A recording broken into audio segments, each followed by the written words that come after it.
Me too. I'd give you some if I could. It's clobbering time.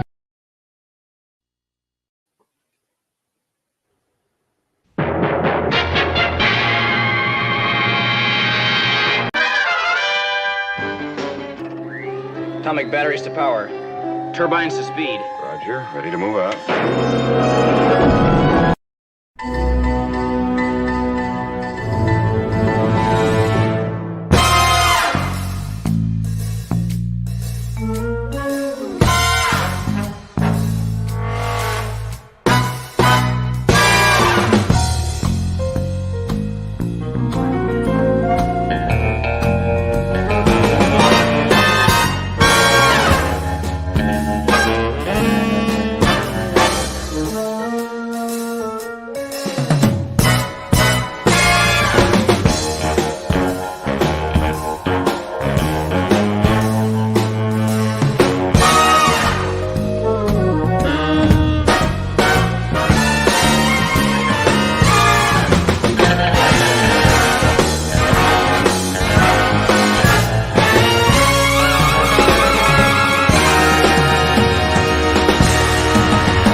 I just love clobbering time.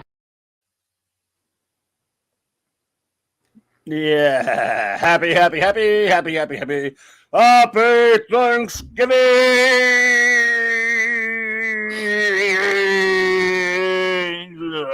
And welcome. Happy Thanksgiving. Happy Yanks giving. Thanksgiving. Stop yanking.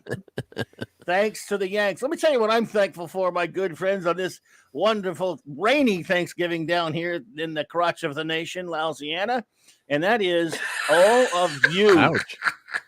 I love you, my dear friends. I'm thankful for all of you and all of my geek friends and the greatest first officer of them all, the lovely, beautiful, fantastic author of science fiction tales, R.M. Briggs. Thankful for you. I love you, and thank you for being here tonight at the Clubhouse. I love you. It's great to be invited. It's great to be here. You're one of my best friends in the whole wide wee world, and I just think you're the best.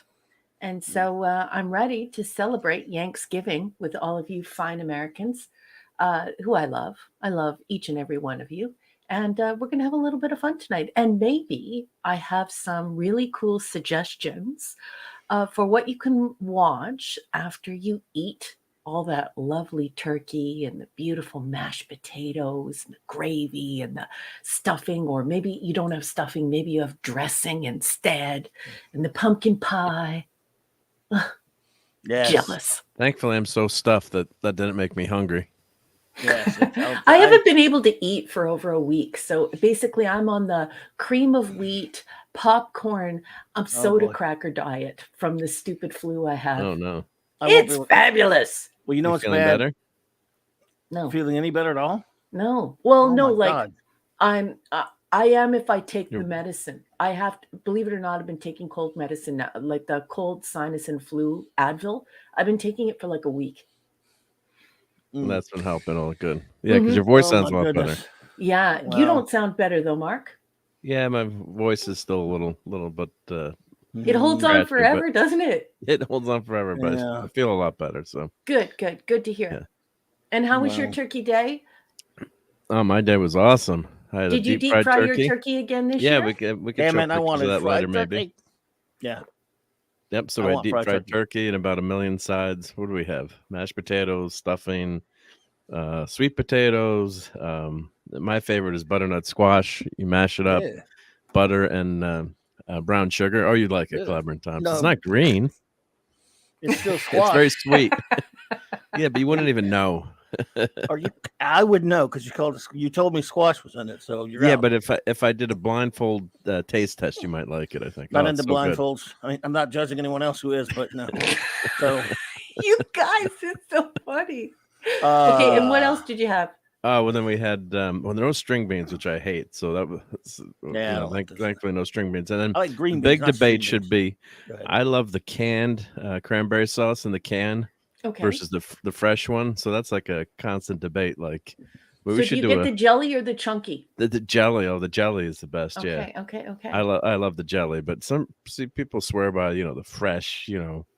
None of that. I want my cranberry sauce in a can. So that's what's important. Oh wait, cornbread, of course, and what the heck else? Like peaches in a can too, because they come in a can that's been put there by a man in a factory downtown. If I had my little way, I'd eat peaches every day. Every day, nice. I like that. I do love me some fresh peaches. Well, Chris Persia has a suggestion for you. By the way, Chris Persia, I love you. How are you, sweetheart? He says, turkey, mashed potatoes, and gravy between lightly toasted bread is my idea of an after-dinner snack. Let's go ahead and get the show notes and hellos out of the way then. How about that? Let's do it. Mr. and Mrs. Non-organized people. We had Brussels sprouts. I'll leave it at that. I didn't eat any of those. Oh, I love Brussels sprouts. No, those are good. Wasting time about food when I get all this out of the way. Yeah. Dang it. Okay. Get to work. I'm just kidding. Thank you all so much for being here with us tonight on this Thanksgiving special. I want to thank everybody first, of course, for being here last night. My controversial Doctor Who special. And Russell, I got some disagreements on that. What? Oh, man, my order, they did not like it. I got called tripwire by Gwagnar. I still love my boy Gwagnar. And look, Gwagnar. Hey, Gwagnar. Yes, I did. Tripwire? Yeah, I didn't like the order. I put the 12 episodes, but that's okay. By the way, Gwagnar, I appreciate you no matter what. So I can't help if you're wrong about this particular thing, Gwagnar. I mean, it's still respect. Anyway. But I want to thank, of course, everyone who hung out with me last night. Had a blast doing that and just loved it. And it was a lot of fun for me. And that's all that really matters. Is it was fun for me, even if it was torture for everybody else. It's okay for me. Just kidding. Yeah, but I had a great time. Fun, yeah. Big thanks to all of you for that. Tomorrow night I will be on the Nick's our good buddy Nick Weiser's comic shop show with the comic shop gang, and then Saturday night Star Trek is season 3 episode reviews crew rap party. We will review the remaining 2 episodes and then giving a season overview and just basically party on, dudes, about some Star Trek. Can I interject really quickly? It's a must. The Bronze Wrencher, the great Eric K is here. Hello, I love you. Happy Thanksgiving. Sending a hug to you, sweetheart. And yes, go eat your dinner, and we'll see you after. Don't worry about us. Chris is here, and we're all tucked in. So go and eat your turkey dinner. Yes. Love you. Sending hugs. Happy Thanksgiving, sweetness. Well, I was going to get on him anyway, so we could shout him out. But thank you, Eric. Hope you enjoy, man. Appreciate it. I think he already left. Oh, okay, gotcha. Well, the great Eric K is here. Just pop in and say like, "Hey, I'll be back. I'm just eating." All right, Bronze Wrencher, fine. Oh, man, he's eating this late. Ooh. Also here with us tonight. Look? I probably blot out the sun in front of everybody, and I can't eat it. It's been since 2:00 today since I ate, and I won't be able to eat again till tomorrow at 2:00. Other than some sweets later, but as far as like the meal. Yes, I went back for seconds, and I couldn't even finish them. I'm so hungry. You guys are making it worse. All right, no more food talk, everyone. So, Vindicator Wrench of the North, the great Chris Persia. Thanks for being here, buddy. Baby. We shout out, even I can't see the chat, so I don't know if he's here, but whether he's here or not, he gets a shout out because he is a good buddy. The great D-Bud Martin, the Wrench of Iron. And I think I saw Palame's Minion here, so while I'm just near the picture, hey to the pupper. The pepperoni.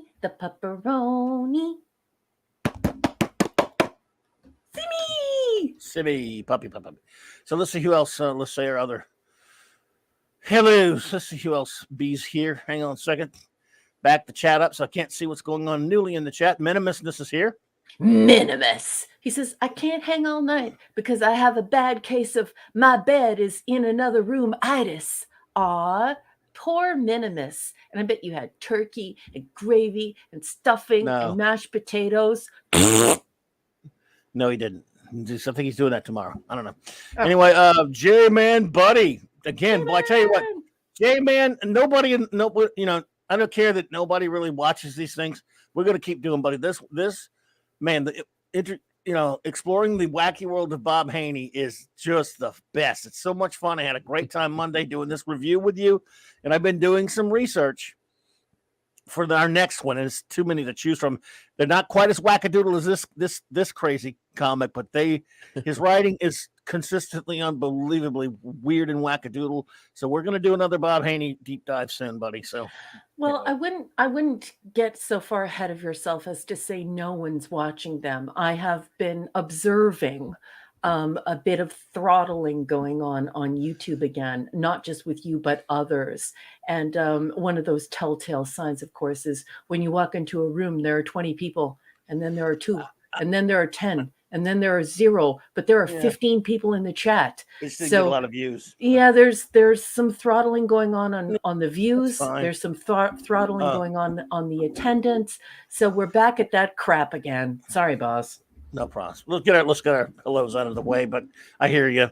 I don't know. But those a lot of those just don't get a lot. It's at a different time, and I don't know. It doesn't. But you're right. I guess it gets throttled. So, J-Man, brother, hope you have. Well, it's not Thanksgiving for you, but thank you for the Thanksgiving wishes. Gwagnar, the aforementioned. Good to see you, buddy. And I was glad you were here last night. Yeah. So he said he just saw me over there on Mead. Yes, it was great being over there with Tom and let's see, 70s and Script and Andy Masterson and the great Paul Chato. That was a lot of fun hanging out with them tonight. Let's see. It was like Tom said when I got there. Said now we're 3-3 Canadians and 3 Americans. So we had to even number there for a while. The Americans. Let's see here. Fat from outside there was a man. He was a big man with an eye like an eagle and his tallest mountain was he. Let's see here. Whom else we have here? Oh, Tommy's minion. That's very kind of you, sweetheart. I'd be honored. Let's see. Oh, okay. Let's see. Nobody else is here. I think I've never seen Captain James T. Skywalker. Captain James T. Skywalker. I'm not down to the bottom of the chat thingy yet. Hang on, Stephen M. the Great. Kal-El. What's up, buddy? The real soup. What's up, my friend? Good to see you. Thank you for being here. Hang on. We'll get to their bottom and then we'll hungry to be thankful for Clobbering Pals. Hungry boy, what's up, my brother? Thankful for you, sir. My late night film buddy. Yes. And he had some gooders this week. J-Man, you ain't kidding, buddy. Bob Haney is gold. And I've already knew about it. I've known about it for many, many years, but I've been doing a deep dive read on this great article in that Team Up Companion about him and reading some other stuff about him over the years. And now going back and looking at this stuff. This dude, I mean, you should read that article about him. He was a fascinating cat. This guy was a different kind of a cat, and he wrote like it. He considered comics to be kiddie junk, but he wrote them by the bushel in the 60s and 70s, and his writing just stands out in the worst but yes best way ever. It's so outrageous and crazy. Like a lot of people back then, the way they considered comics, these comics, the way he writes, we'll deep dive on it because too that one was probably one of the wackiest comics I've ever read that we reviewed the other night. But all of his comics are wackadoodle, and that it sounds like we're disrespecting him. We're not. We're just saying this guy just didn't give a crap. He wrote whatever the hell he wanted. That's why they made a whole Earth They named a whole Earth after him because it's called Earth B because to put all the non-continuity because he just never cared about continuity. It didn't matter to him. So anyway, it's what a fascinating, fun, eye-opening experience is to go back and study him like I've been doing lately. He's incredible. What a life the dude led too. Wow. You wouldn't believe it. But and there's the thing about that. All of those old writers, or comic creators, and any writers from back then who wrote other things as well, I'm sure, but just people who were in comic book art and comic book writing, comic book production, just those guys who were born in the 20s and the 30s and stuff, the lives these guys led. And then you think now about these people trying to write crap that they're making the new garbage that these Disney and all these idiots, I'm like, they have the life experience this guy has. See, we might be making fun of the comic he wrote that was crazy. The life experience that this guy has dwarfs like 1,000 of these Gen Zers, whatever they're called. What are they called now? The 20-year-olds and the 20, whatever. These idiots that work on She-Hulk, for example, or whatever, like any of the modern Disney shite. The life this guy led, as opposed to, or Jack Kirby also, and any of these other guys, except for a certain guy with the initials SL, the lives these people led, compared to these morons who produce this crap that's coming out now, astonishing. Anyway, sorry. Okay, so yeah, Skogly's here. Skogly, Jotun, hello there. Good to see you, my friend. So anyway, all right. Well, here we are. I think we're all caught up. Did Flash B and B have guys in sneakers? I don't know. He said they're called morons. Well, they are morons, that's for sure. Sorry, I had to put that on the marquee. Thought that was good. Is Yes, it Gen they are. Z? No, it's Gen Moron. Ouch. Yes. Fare thee well, All right. morons. Look, I didn't say it, Mark. Good luck to thee, morons. So what? Put your dukes down. No So fight here. what generation would a 20-year-old be in? Like a 25? No, let's say 25. Millennial. That's a millennial, isn't it? No, it's I don't know. millennials, Gen Z. No. Gen Z? What's a millennial Zers. then? Are they Zers? Millennial, I forget the exact years, but they're between Gen Z and Gen X. For example, yeah, the idiots who like work on She-Hulk. I mean, they're in Hollywood. They all look like they're about in their mid-20s to their early 30s. So what are they? The Zers? Mm-hmm. Well, we say Z in Canada, or but maybe because I know my kids are people make millennials. fun of them because they're as destructive as boomers, so they call them Zoomers. Zoomers, gotcha. Well, I'd like to be the J Zoomer. generation. Gen J for J. We grew up playing with jarts and survived. Millennial is 85 through 95, says Chris Burns. So that's my kids. My kids. Oh, 85 to 95. All right. Mm-hmm. Okay. I'm a boomer. Why wouldn't they be? Wouldn't millennials start at the new? You know, guys like are Gen 2000? Xers. What's that? Wouldn't millennials start at the year 2000? No. What do I know? No, Not much. that's not. No. It doesn't work that way. I think guess they not, calculate it by When they come of age, I guess. Yeah, well, when their parents come of age, and when the majority of their parents poopers. start having children, and then the tail end of it, the poopers. beginning of it, and so I think that's how they arrive at those numbers to create that generational experience, right? Gotcha. Yes. I'm just Yes. kind of, yeah. All Whatever right, they so are, let's they're going to be making our entertainment and their garbage. We're good. So they're calling them Generation Alpha is 2010s to mid 2020s, or I guess now. Yeah. Damn it. I'll be an Earth Alpha. beater, not in continuity with anyone else.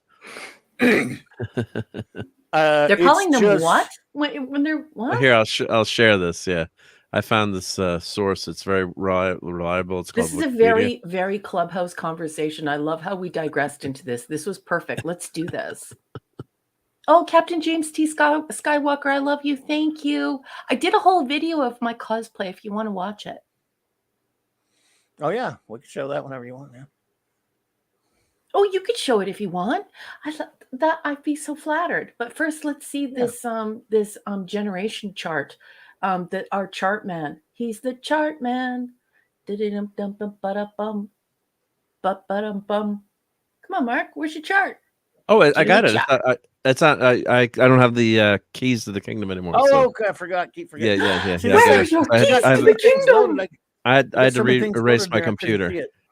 Yeah, Oh, We'll That get it back. sucks. We got to set it up. I'll just keep it did forgetting. suck. Yeah. All right. So let us see here. What are we looking at? Oh, So okay. this is So all the the new generations. chart. So silent, boomer, Gen X, millennial, Gen Z, and Gen Alpha. They are born between 2010s to mid 2020s. Wow. Yeah, Lost interesting. generation, greatest generation, silent, baby, Gen X, millennial, Gen Z, generation alpha. So yeah. Yeah, So there's no Gen Y, as Chris Persia saying they wanted to be called millennials. I really, guess Gen Y means why why have you? And I'm just kidding. Yeah, well, wasn't that like Y2K? I don't know. I I guess, don't. man. I 81 to don't even 96. know. I don't know who decides these things, but Who I don't. Yeah, decides these yeah, who things? I know decides? social millennials is scientists do, and Lost generation. those are those folks from my ilk. But I am not a part of this particular enterprise. Do not blame me. like Silent Gen Z. One generation. of the millennials would end at the year 2000. I guess not. Maybe that's the onset of the internet is 96 is when the internet really took off. If I'm remembering way back when. Mhm.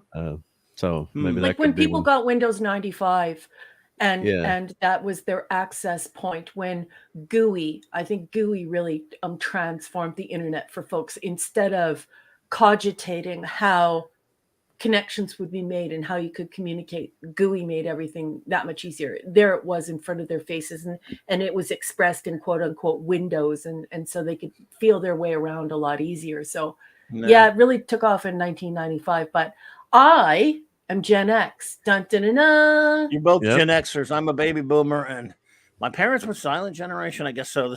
No, wow. I don't know why greatest generation gets to be called greatest generation, but that's here you go. So my kids are millennials, and you got those Gen X, Gen Zers. Yeah, so Generation Yeah. Alpha and early. Okay, well, the Gen Zers are running the show. Are going to be running the show pretty soon. Well, I think Yeah, some millennials are too. Wendy and Jimmy, Travel Warriors, hello there. Happy Thanksgiving. happy Stephen Thanksgiving. Ransom, hello there. Happy Thanksgiving, sir. Nice, Good to Steven. see you. Happy Thanksgiving to you. Indeedishness. Yes, Hungry Boy, we do have some tripwire. We can do it later. Awesome. It's a good one, though. You're fine. You'll be okay tonight. You'll But live. if you want, we can start with you want to start, Raquel, with your movies? No. Why not? Well, I guess no. I could.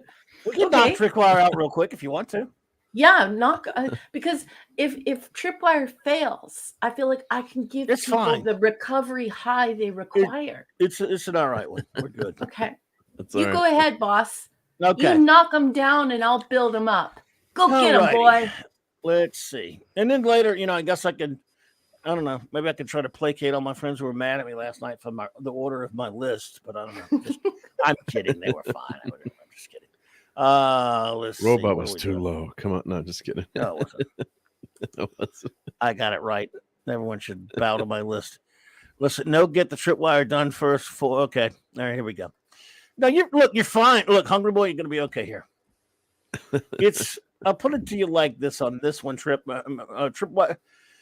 This is not the next one is number 6. It's the sixth in the on the list, number 6, and it's a person that you could put him higher, maybe you could put him lower. He belongs in the top 10, and he's in a good spot. Okay.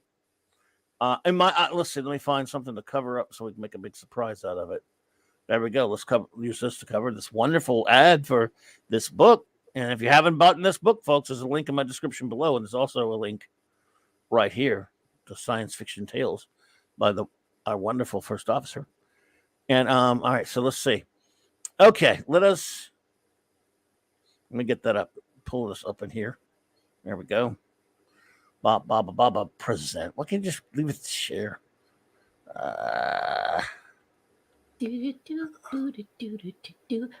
Hang on a second. Yeah, I got what she said. All right. So, are we ready? Ours, we ready. All right. Drum roll, please. Tripwire, for those who do not know. We have Tripwire, a former magazine. It was for geeks, a geeky magazine. I don't think they have a body anymore. They're an astral creature on the air of the internet. They're out there in the internet, waves.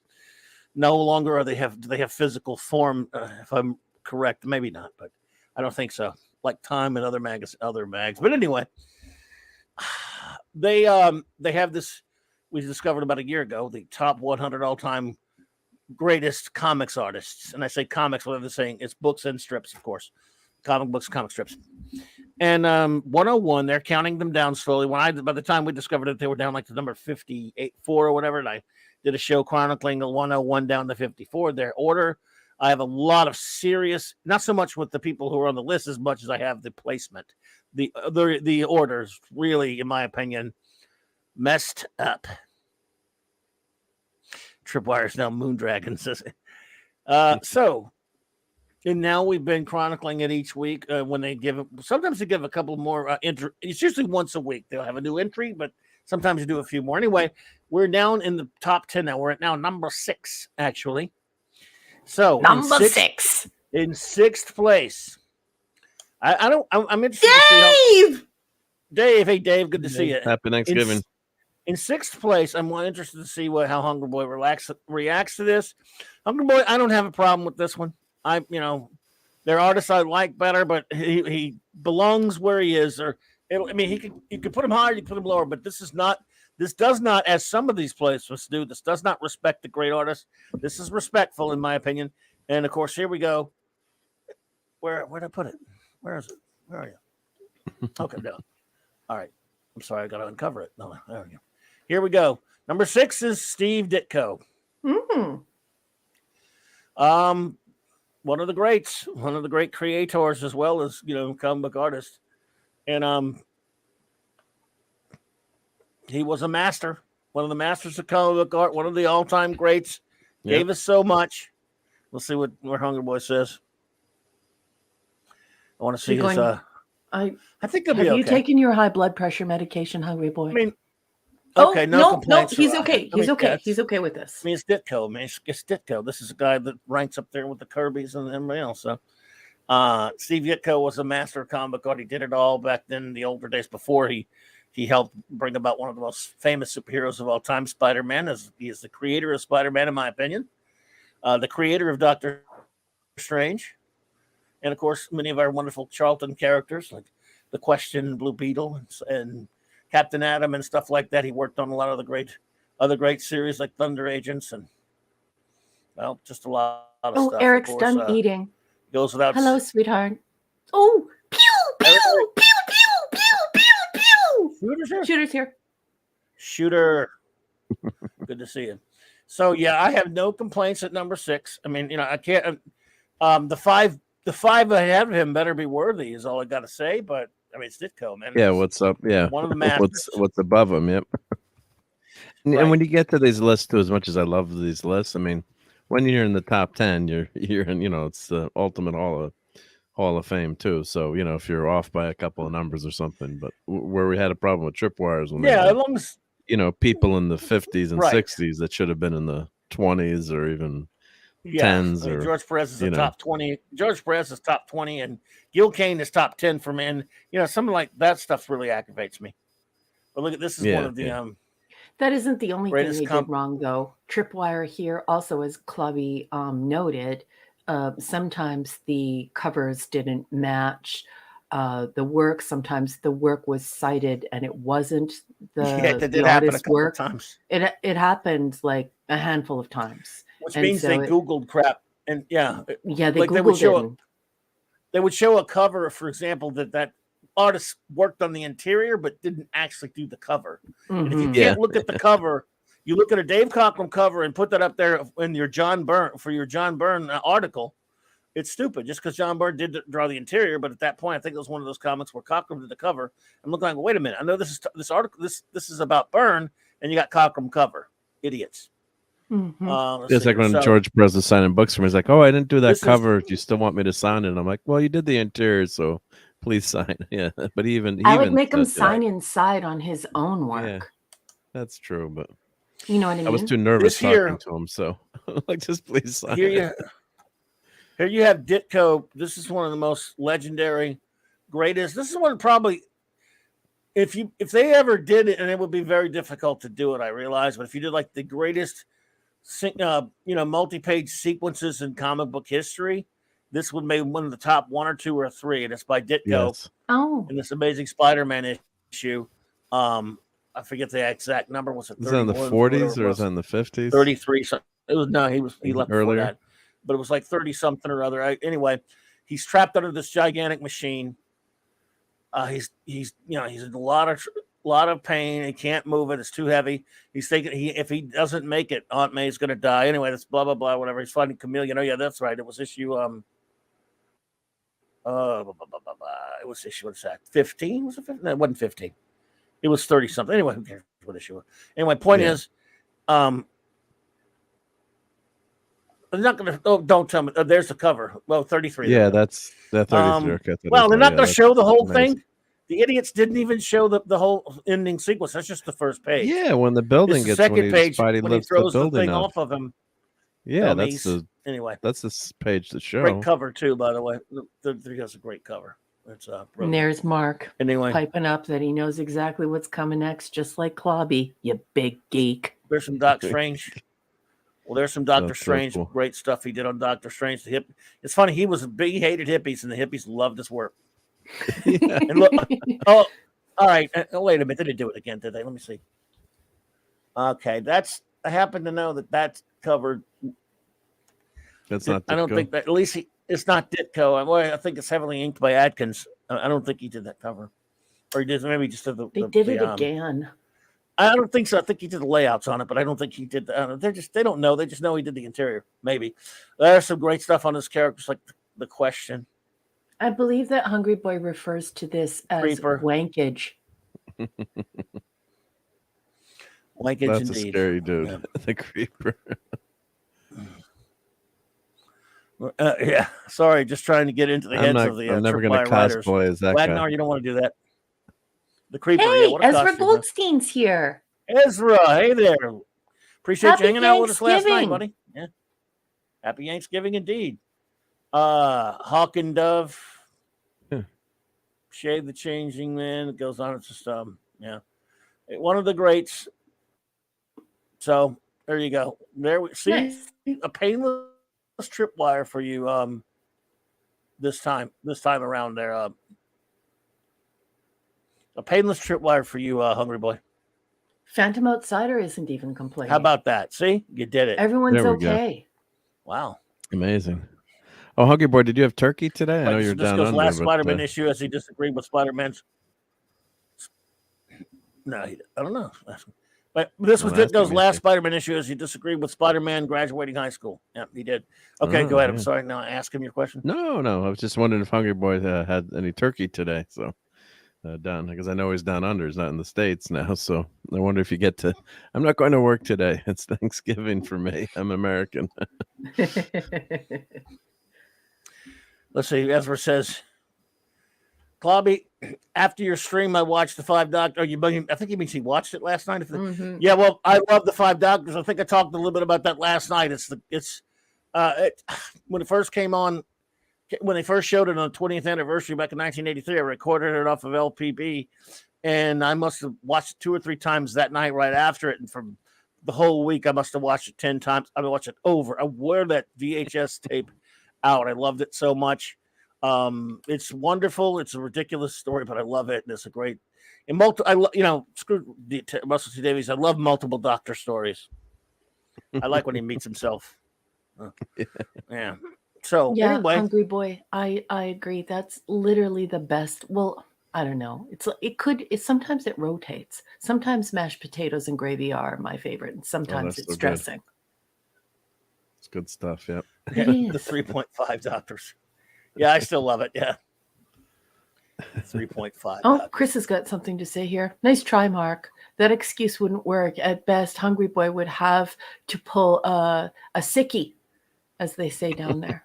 Oh, Just trying to get a friend out of work and get his turkey. But he sounds like he had his turkey, which is good too. Yep. Mhm. Wish I could have had turkey. Ditko felt as long as Spider-Man was a kid. He didn't like Spider-Man graduating high school. That's true. That's not really the biggest reason he quit, but yeah, he didn't like it. Was a kid who could make mistakes. Once he graduated, there would need to be consequences for mistakes, as he'd be an adult. You see, he had Ditko was a different kind of a cat. Now he was a big Ayn Rand's follower and stuff like that. He did not like writing story. I mean, that's why he hated hippies and they loved his work, especially on Doctor Strange. So it was weird, but he did not like writing his characters as flawed. People think about Spider-Man as being flawed. He said he didn't mind because he was a kid and being flawed, but when he becomes an adult, he wanted to make him less flawed, and he didn't like the direction. But that wasn't the real reason he left. The other reasons are things that we won't go into here. But needless to say, he had the character pretty much. He created him. At that point, he was writing it all and not getting full credit for writing what he was writing because somebody else was writing the credit boxes and taking the money for the scripting. Anyway, never mind. Yeah, and Spidey wasn't in high school that long too. When you think about it, so every iteration now he goes back to high school, the movies, but he really wasn't. It's a fraction of the. Well, now there's so many comics. What are they up to? 800 or 900 Spidey comics? I can't remember what number they are. When they do the legacy numbering, when they add up amazing all the way to the top. So 33 issues in high school's pretty short time. What's that? 3 or 4, what's that? 12 issues. I don't. Well, in the beginning they didn't do 12 issues a year, but time wise, But yeah, it wasn't that long. Real time was very short. No, you're right. 3 years that he was in high school, and then did he go right to college? Did he go off to Empire State? I think so. Yeah, pretty much. Yeah. Ditko adored hippies as much as Dr. Doom adored Reed. Yeah, wasn't much there. Ezra asks you, Raquel, if you're feeling better. Ezra, I have a really bad flu that's going around. Everyone's had it. I'm fairly certain. I'm almost 100% certain that Mark had the same one I have, even though he lives clear across. He gave it to you during the show one night. Yeah, but it holds on, Ezra. It holds on forever. It absolutely holds on forever. So I still feel like crap, but medicine is working much better now. And I'm able to be up and around, but I'm not eating yet. So it's basically soda crackers and cream of wheat and popcorn. And so I'm listening to all of these beautiful Thanksgiving meal stories. It's just wonderful for me. It's food porn. All right, we show pictures later. Yeah, please Wendy.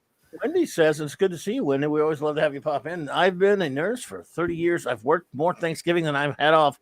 I finally earned some Thanksgivings off. Excellent. Oh, good. Yeah. Absolutely. That's great news. Absolutely. Kick back. Enjoy yourself. Hey, oh, yeah. Absolutely. Yeah, honey, have a cocktail. Relax. Fancy Wow, says 30 people showed up. Wow. Ditko didn't like the hippies dropping acid and tripping through his artwork for Doctor Strange. No, he didn't like it, and they did. Boy, did they ever do that. They thought he was one of them, man. Oh, I'm not sure how I would feel about that either. Well, it was the 60s. I know, but I can definitely see, like, I don't think I would be outraged, but if people were changing my brand in that direction, I think I would be upset by it too. It was some trippy art. Yeah. You could look at it without being on acid and think you are. Like the black light. Remember the black light posters that were so classic? Yeah. So. My gosh. Yeah. So number one, what Ditko was the basis for CLOBBY'S favorite Watchmen character. That's right. Yeah, his questions definitely, pretty much was going to be Rorschach. Claude Selling. Hey. Claude Selling.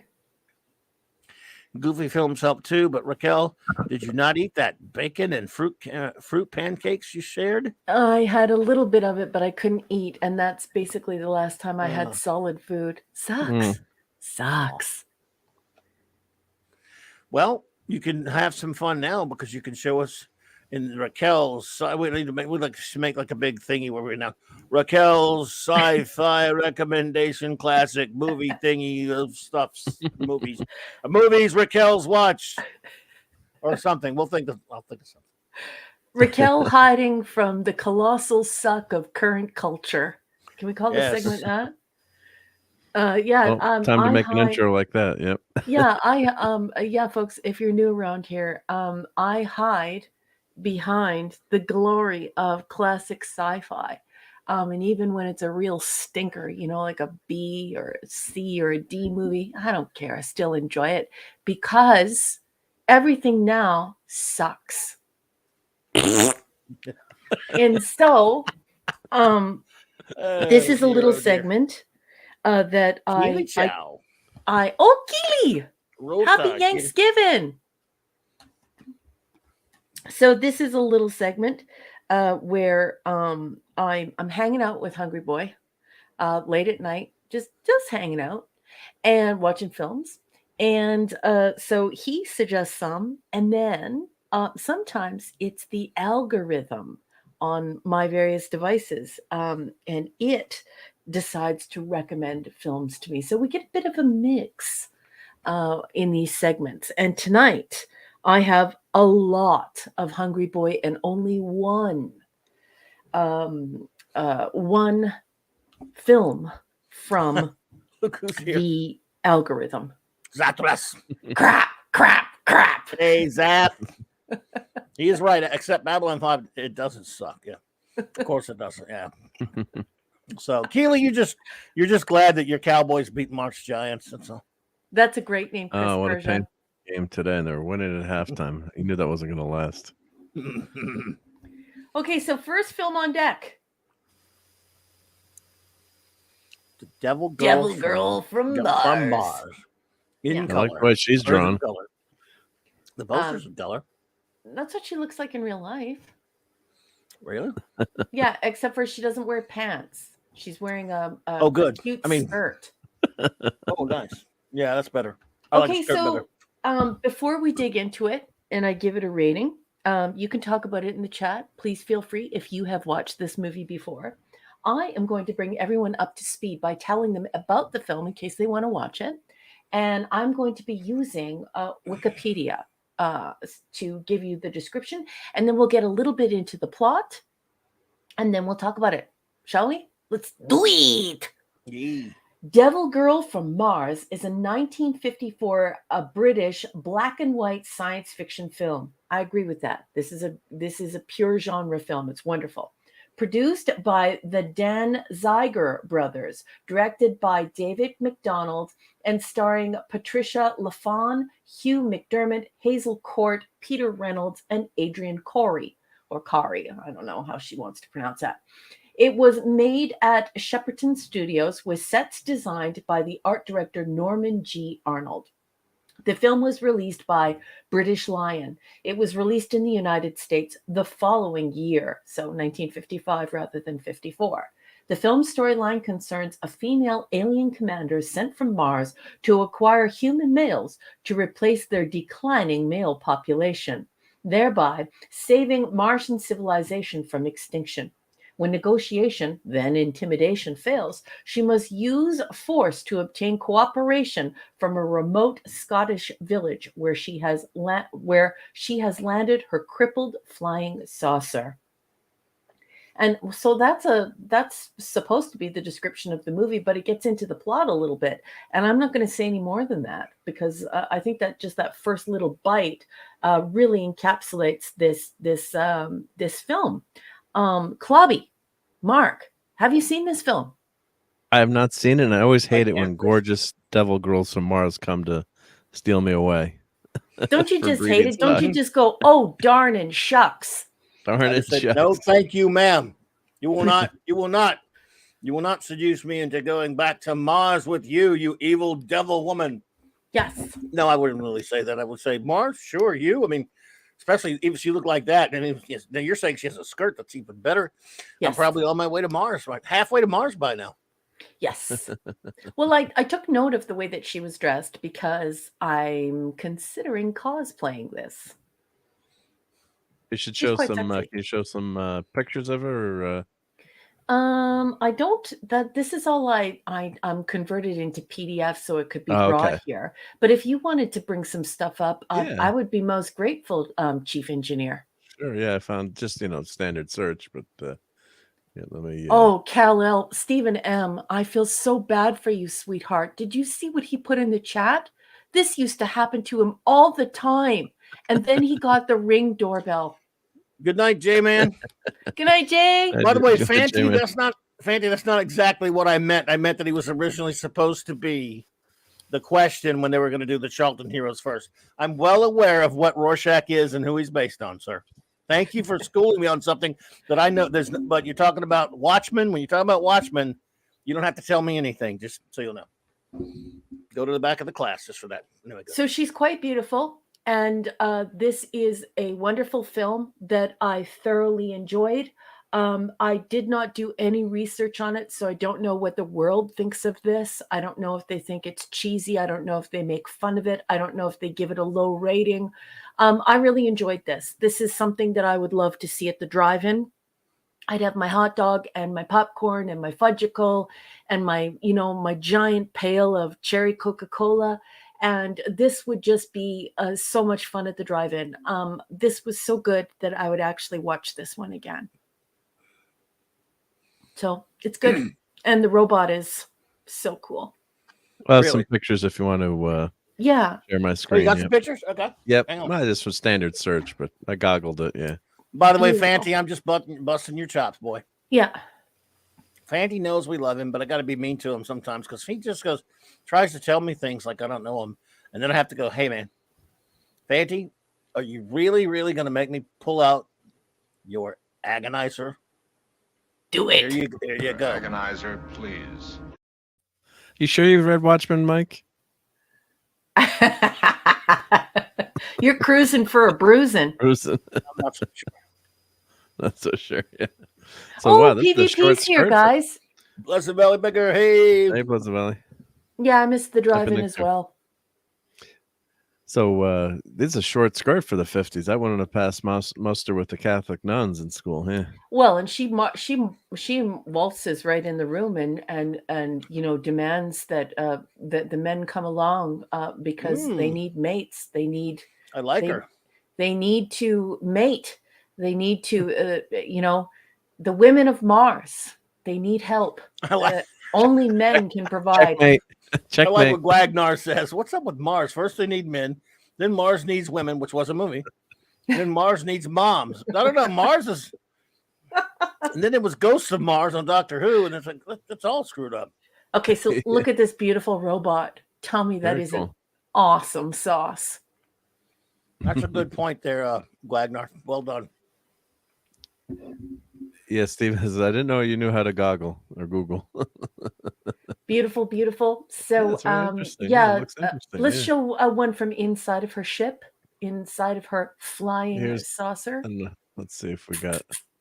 It's a little bit of, not a lot of the inside. Oh, this Let's is see her at in the pub. house. The pub. This Oh, is her- someone did 3D prints. Oh, no way. Shut the Wow. front door. Interesting. Yeah. That Oh, looks like an easy Classic thing to Comics. What's print. up, buddy? Classic Comics. Happy Thanksgiving, sweetness. Look. Oh, look at this. Darth Vader versus. Yeah. Oh, she would totally kick his butt because she would be like, we need to mate. And he would be like, Sorry, too many robot parts. I'll do whatever you say. So she's beautiful. She would give Serverland a run for the money. She's beautiful. Very and Serverland, huh? She is Serverland like, huh? She Right? is very much like Serverland. Only not quite as sinister. She just wants to mate. Okay. So Yeah, Devil see, Girl that's- from Mars. Yeah. Highly recommend. If you're up late at night and you need something to fall asleep to, and you want something that's fun and beautiful and cool to watch, that gives you a chuckle, and also you just look back and think to yourself, wow, these films were really special and beautiful, then Devil Girl from Mars is a way to do that. I'm going to go ahead and give Devil a Girl from Mars an 8 out of 10. Really, really great science fiction and a heck of a lot of fun. Really beautiful to look at. Yeah, do it. Do it. Okay, now just let me get organized here while I just go and grab the next thing, because I have so many of them tonight. I was busy because, of course, I'm sick. And when you're sick and you're in bed, what are you doing? You're watching Films with Hungry Boy. There you go. And here we have it, the Quatermass 2. Now, many of you know about Quatermass in the Pit. I did cover that, and it was at that time that I discovered that there are 6 different Quatermasses, and then I think like 6 installations, but I think there are 3 films, and I'm still trying to sort that out. But I have watched Quatermass in the Pit, so I did go around looking at what I needed to watch next, and of course that was Quatermass 2. And so now please turn your hymnal to Wikipedia for Quatermass 2. Quatermass 2 is a British science fiction serial. It really is. It is a beautiful science. This is pure science fiction. Originally broadcast by BBC Television in the autumn of 1955. It is the second of the Quatermass series written by Nigel Neal, and the oldest of those serials to survive in its entirety in the BBC archives. The serial sees Professor Bernard, or Bernard, I realize. Bernard, yep. Get off my Hey, back. look at that. Matthew, Quatermass. Calendar, and Krampus Jeebus are here. Hey. Oh, hey! Krampus buddy. Jeebus Welcome. and Matthew Pounder. Continue. The serial sees Professor Bernard Quatermass of the British Experimental Rocket Group being asked to examine strange meteorite showers. His investigations lead to his uncovering a conspiracy involving alien infiltration at the highest levels of British government, as even some of Quatermass's closest colleagues fall victim to the alien influence. He is forced to use his own unsafe rocket prototype, which recently caused a nuclear disaster at the Australian testing range, to prevent the aliens from taking over mankind. Although sometimes compared unfavorably to the first of the third Quatermass serials, Quatermass 2 was praised for its allegorical concerns of the damaging effects of industrialization and the corruption of governments by big business. It is described on the British Films Institute's Screen Online website as compulsive viewing. So this one is great. I would not say that this is as good as Quatermass in the Pit. It's just not. It doesn't connect with you as deeply, but it is. I do agree with the British Film Institute. This is compulsive viewing. Great fun to watch.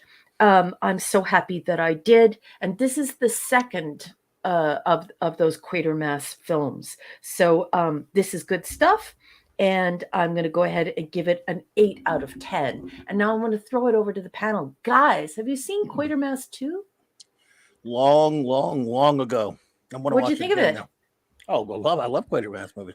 I haven't seen this since the 80s. We watched it, but a whole bunch of us watched it one of our video nights with a friend at the comic shop back like in 82 or 3 or whatever it was. I love these. And I want to see it again because now it would be like brand new. Mm-hmm. That's good when you forget things, right? It's like seeing it for the first time again. It's not so much forgetting as it's just been forever. I mean, yeah, in the sense it's forgetting is just, it's not like if you watch Wrath the Con 1,000 times, that's one thing, but you don't watch even if you like another movie, you know, you haven't seen it forever. And I haven't seen this one. Nope. So I'll have to add it to the list because I had Quatermass on my list to queue up. So I wonder how much different the serials are versus the movies. That would be interesting. I don't know. I'm wading through that right now. And you know, I'm having a great time with it. Quatermass in the Pit was really, really good. I mean, this is still outstanding. It's just Quatermass in the Pit is like, I don't even know what I gave it. Did I give it a 10 out of 10? Like when I think about what I would rate that, it's a 10 out of 10. Yeah. So nice. Something you really love, yeah. Yeah, it's really enjoyable. Like any science fiction person who would watch it would go, this is terrific. This is so good. Way better, says Hung Boy. Yeah, usually they're probably less, probably not. This is probably something that's chopped up from the serials for a movie. Is that right, or what? Or no? I'm actually not sure. And the way that Wikipedia has it organized, it doesn't really it doesn't really unpack it in a way that's comprehensible. Where you're like, okay, I understand what's going on here, right? It sounds like it's different. It sounds like they filmed this separately. Oh, then separately. Okay, good. Yeah, I didn't know. I was just speculation. I think I probably made that. Yeah, I think I made that speculation last time just because I've done that with some stuff, but not in this case, right? Gotcha. Yep. So this is really good. Okay. Let's move on to the next one. Okay, so this is something to get really excited about. This is the Quatermass experiment. Wow, what I don't even know the words to describe it. This is the perfect slice of science fiction if it were a slice of pie. It is so sweet and enjoyable and satisfying. It's just absolutely beautiful. This is beautiful science fiction. Okay, so now I'm going to read a little bit from Wikipedia about the Quatermass experiment. The Quatermass experiment is also known as the creeping unknown in the United States. It's a 1955 British science fiction horror film.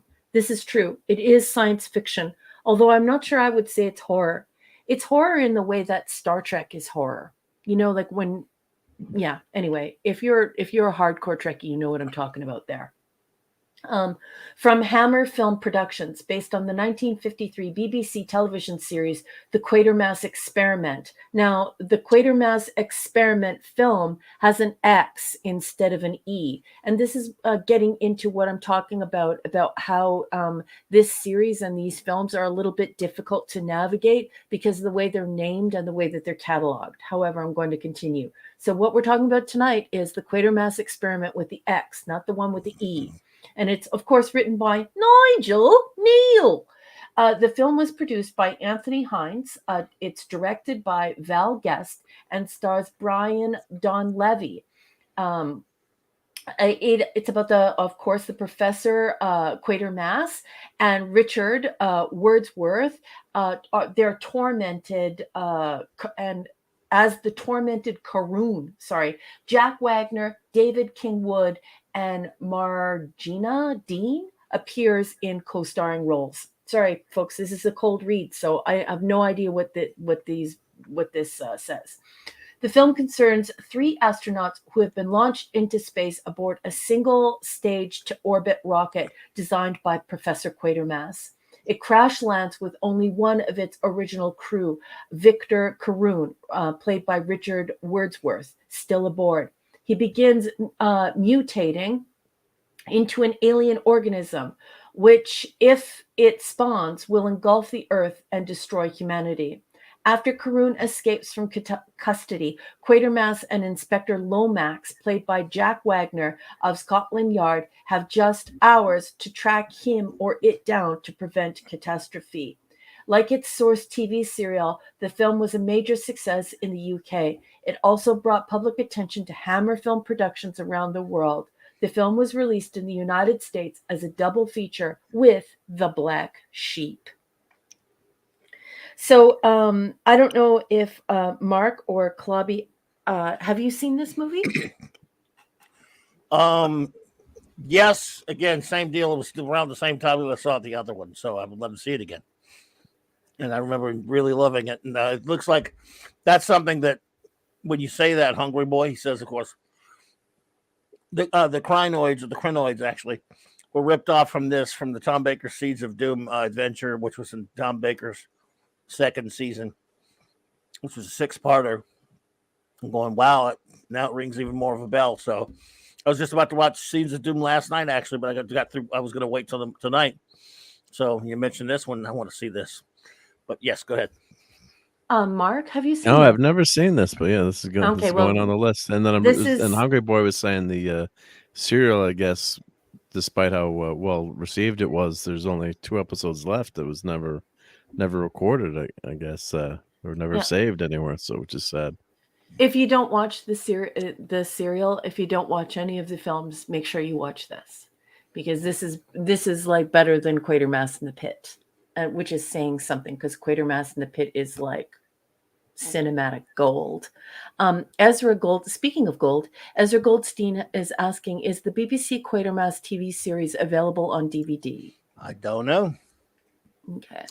I'll have to look into that for you, sir. I don't know think for sure. Last time I checked, it was not on BritBox. Yeah. As I do sub to BritBox. I'm watching all of this on YouTube. And sometimes that Fossum TV from the United States, sometimes it appears on Plex, and sometimes it appears on Tubi.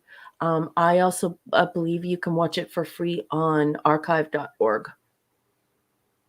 There's also a special to sign up for BritBox now because I just went there for Really? Black Friday. I think it's $2 for Ooh, That's cool. year.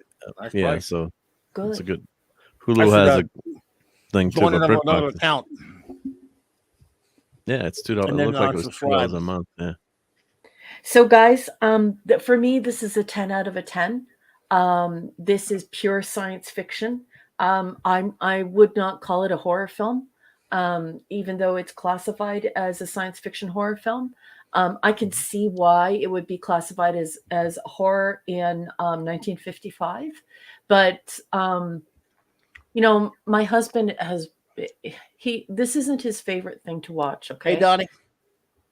so when he's watching along with me, it's like he just says things like, "Oh my God, my wife is such a nerd," and things like that. He sat up during this film and said, "Wow, he has retained his human quality," and I could not believe that he said that. And then he said, "That's the beautiful thing in these older films. I can see why you love them so much, because even when people are affected, I don't want to ruin the movie for anyone, they retain a small piece of themselves that Right. fights for what's good. So people aren't fully tainted in any of these films, and I find that amazing. But the reason why I think this film is unbelievably cool is, and I won't be spoiling it for you here, because you look at his hand and you in the film poster, and you could tell a transformation is happening. Right.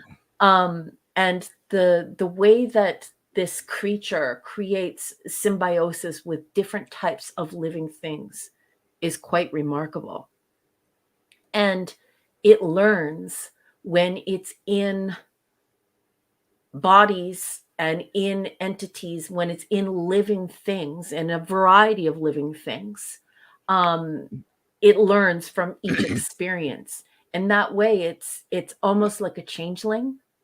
And so it is quite an incredible journey as this man, this poor man, fights for his life inside of with this entity inside of him, as this entity is acquiring different types of life forms. And I don't want to say any more than that because I don't want to ruin the film for anyone. But for me, it is pure science fiction in that way. Science fiction, it's supposed to help us massage our anxieties about extraterrestrial life forms, about what would happen when we meet extraterrestrial life forms, about traveling long distances in space. It's supposed to help us, it's supposed to help us work through our anxieties about technology, advances in medicine, and all of this futurism that we're nervous about, but we're also excited about.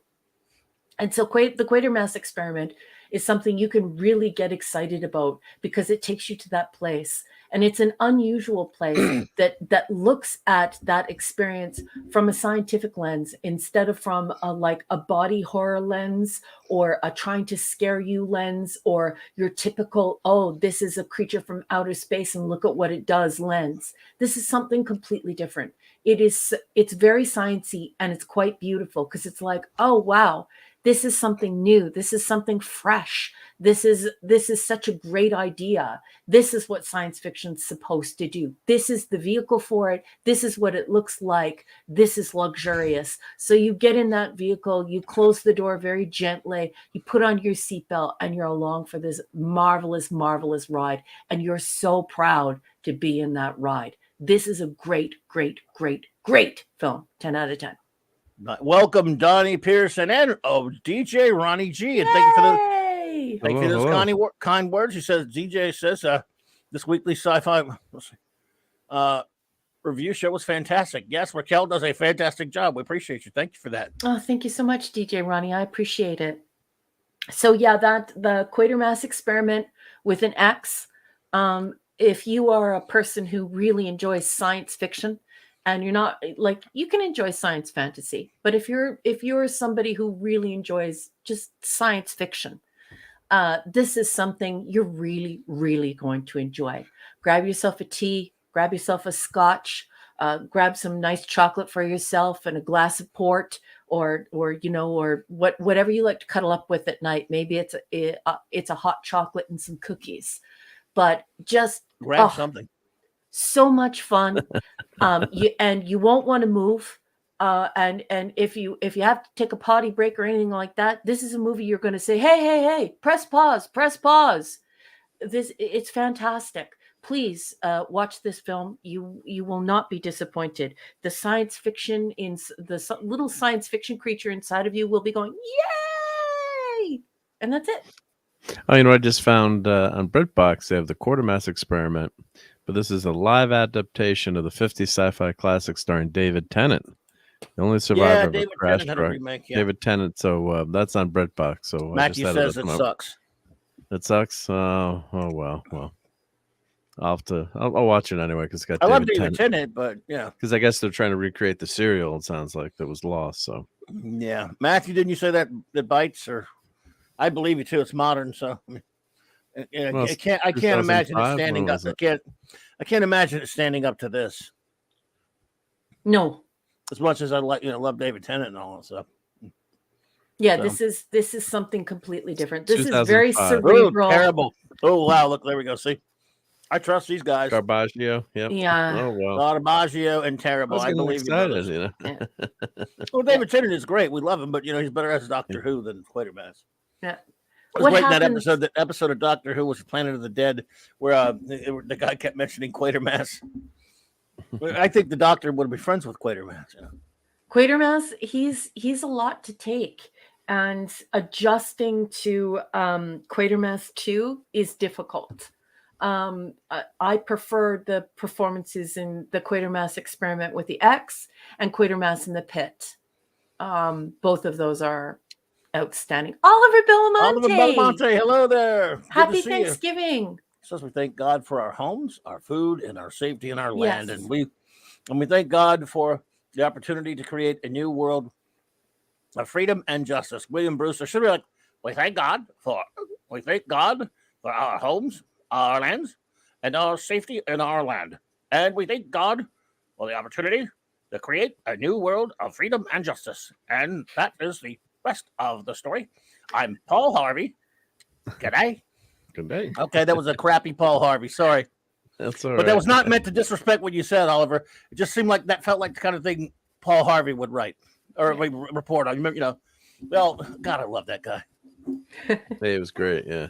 You remember Paul Harvey, Raquel? I don't know if you guys had him up there, but Paul Harvey, really? Oh, he was a legend. I would need to see a photograph. No, he wouldn't. He's a radio voice. Oh, really? Yeah. He was the most prominent radio voice, one of the most of the 20th century. He just did like a daily report that made it all around, like a nationally syndicated daily. Paul Harvey, the rest of the story. I must know. That voice was so amazing. If you heard it, you'd recognize it. Yeah. It was just defensive. Yes. And his stories out always had a great kicker. Are you serious? Not from. You got to be from here, I guess. Yeah, if you listen to talk radio and news radio, in the States, you would know Paul Harvey. Yeah, I know Hunger Boy who knows who he is probably, but then you got to be Harvey. But anyway, good day. Paul Harvey. Good day. Good day. Now you know the rest of the story. Paul Harvey. I love it. 24 million people a week. The rest of the story segments. Yeah. Now you know he did the news and stuff, and it was the greatest ever. In the day, it was syndicated all over the place in the morning. Then in the afternoon, you get the rest of the story. Love that guy. Died in 2009. 2009. Linrod! Happy Thanksgiving. Oh, 2009. 2009. Okay, I thought so. Yeah. Yeah, born in 1918. Yeah. Yeah, Donnie. Yeah, gee, I miss the lake. Yeah, I miss him too. But good God, he was amazing. So yes. Anyway, sorry. Okay. Now, what do we have here? What do we have here? What? You don't read Japanese? I think it's Japanese. Yeah. Atragon. This is Atragon. You watched the Chinese thingy. It is a Japanese thingy. Yeah, it's a 1963 Japanese tokusatsu science fiction film. I hope I got through that word. Produced and distributed by Toho. It is based on Oh yeah, Godzilla Undersea stuff. Warship, Godzilla a peoples. fantastic tale of island adventure. I know, Hunger Boy. I slipped and said Chinese by accident, but it's Japanese. Yes, Toho, the Godzilla of Godzilla fame, of course. Yes, he says Paul Harvey is a voice hero of mine. Now Steve would get mad at me and say I'm doing a terrible Paul Harvey, so I better stop. Go ahead. So the film was released in Japan on December 22nd, 1963, and in the United States in 1965 via the American International Pictures. A 2-episode anime OVA titled Super Atragon, based on the same novels, was produced by Phoenix Entertainment in 1995. And so now I'm going to do a cold read of a bit of the plot so I can let you sort of know what's going on with this film. The legendary empire of the lost continent of Mu reappears to threaten the world with domination. While countries unite to resist, an isolated World War II captain has created the greatest warship ever seen and possibly the surface world's only defense. While on a magazine photo shoot one night, photographers Sasumu and Yoshito witness a car drive into the ocean. While speaking with a detective the next day, they spot Mikado Jinjuji, daughter of deceased Imperial Captain Jinjuji, who is also being followed by a suspicious character. Her father's former superior, retired Rear Admiral, Kasumi, is confronted by a peculiar reporter who claims contrarily that Captain Jinjuji is alive and at work on a new submarine project. The threads meet when a mysterious taxi driver attempts to abduct Mikado and the Admiral, claiming to be an agent of the drowned Mu Empire. Foiled by the pursuing photographers, he flees into the ocean.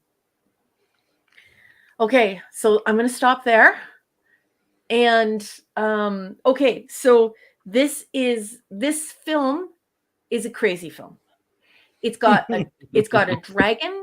It's got an underwater society that is like fully formed, and it's ancient and powerful. So it has this James Bond feel to it. So you get underwater and there's this ancient empire at the bottom of the ocean, and they worship a dragon.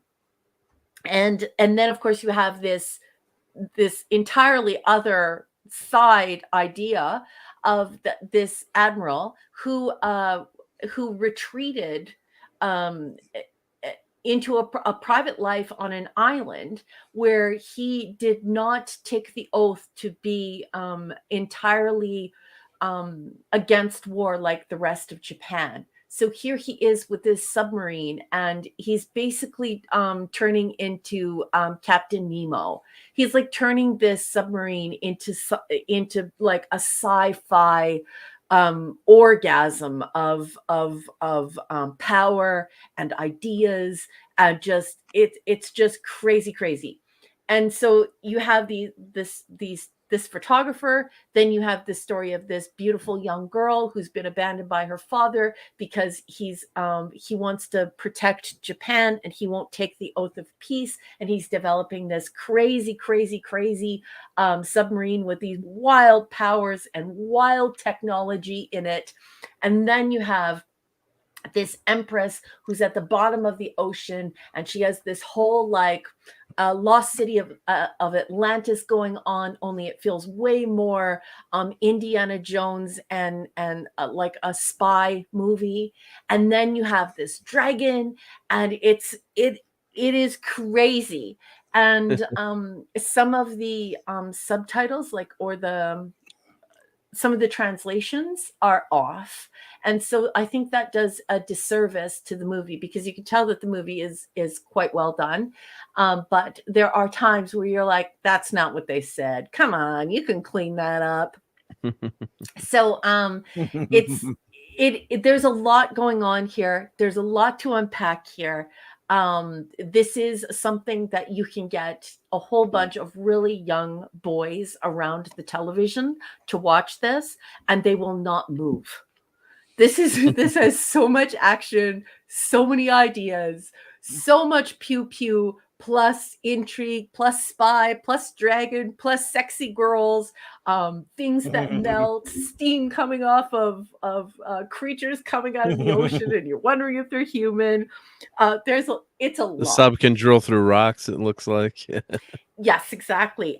It can, yeah, more than rocks. This is more than rocks. It can, It can yeah. fly. Yeah, it can fly.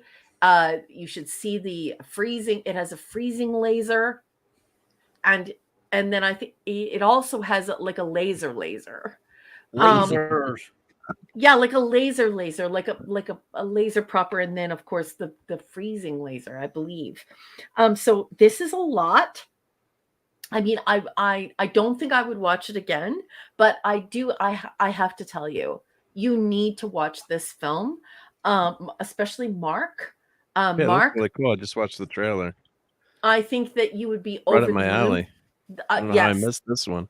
this is the kind of stuff that you love, and it reminds me of that what's that puppet show you watch? Oh, Anderson with the Thunderbirds. Thunderbirds. Thunderbirds are go. Yep, with all the This- vehicles and the yep. Yeah, okay, so imagine if the Thunderbirds didn't have puppets. It was Yeah, people. this looks really cool. Yeah. So And what's not to love about flying submarines and dragons yes, and and cool stuff like that. Yep. and I would not watch this film again, but I will tell you this. I would watch any film made by these people again. I did like it. I did like it. I thought it was It's a lot of cool. fun. It's not my cup of tea, but like I said, I would love to get a whole bunch of really young boys around the television to watch this beautiful thing and watch them get super excited. I will tell you that this movie deserves a 10 out of 10 for its practical effects. Yeah, they look pretty Absolutely good. love the city. I love the dragon. I love the submarine. I like when they flood the submarine on at the island, at the secret island. There were times when I felt like I was watching like James Bond mixed with Gilligan's Island. That's what I want to say this is like. This is James Bond on Gilligan's Island. And Cool. it's cool. It's lots of fun. For me, I'm going to go ahead and give it a 6.5 out of 10, but I think dudes would like it a lot more than me. Yeah, it's very guy stuff, I'm sure. It's dude-tastic. It's dude stuff. It's dude. We got you. We understand. Okay, so yeah, and that's all I'm going to say on that one. Does anybody want to add anything? Yeah. Never seen it.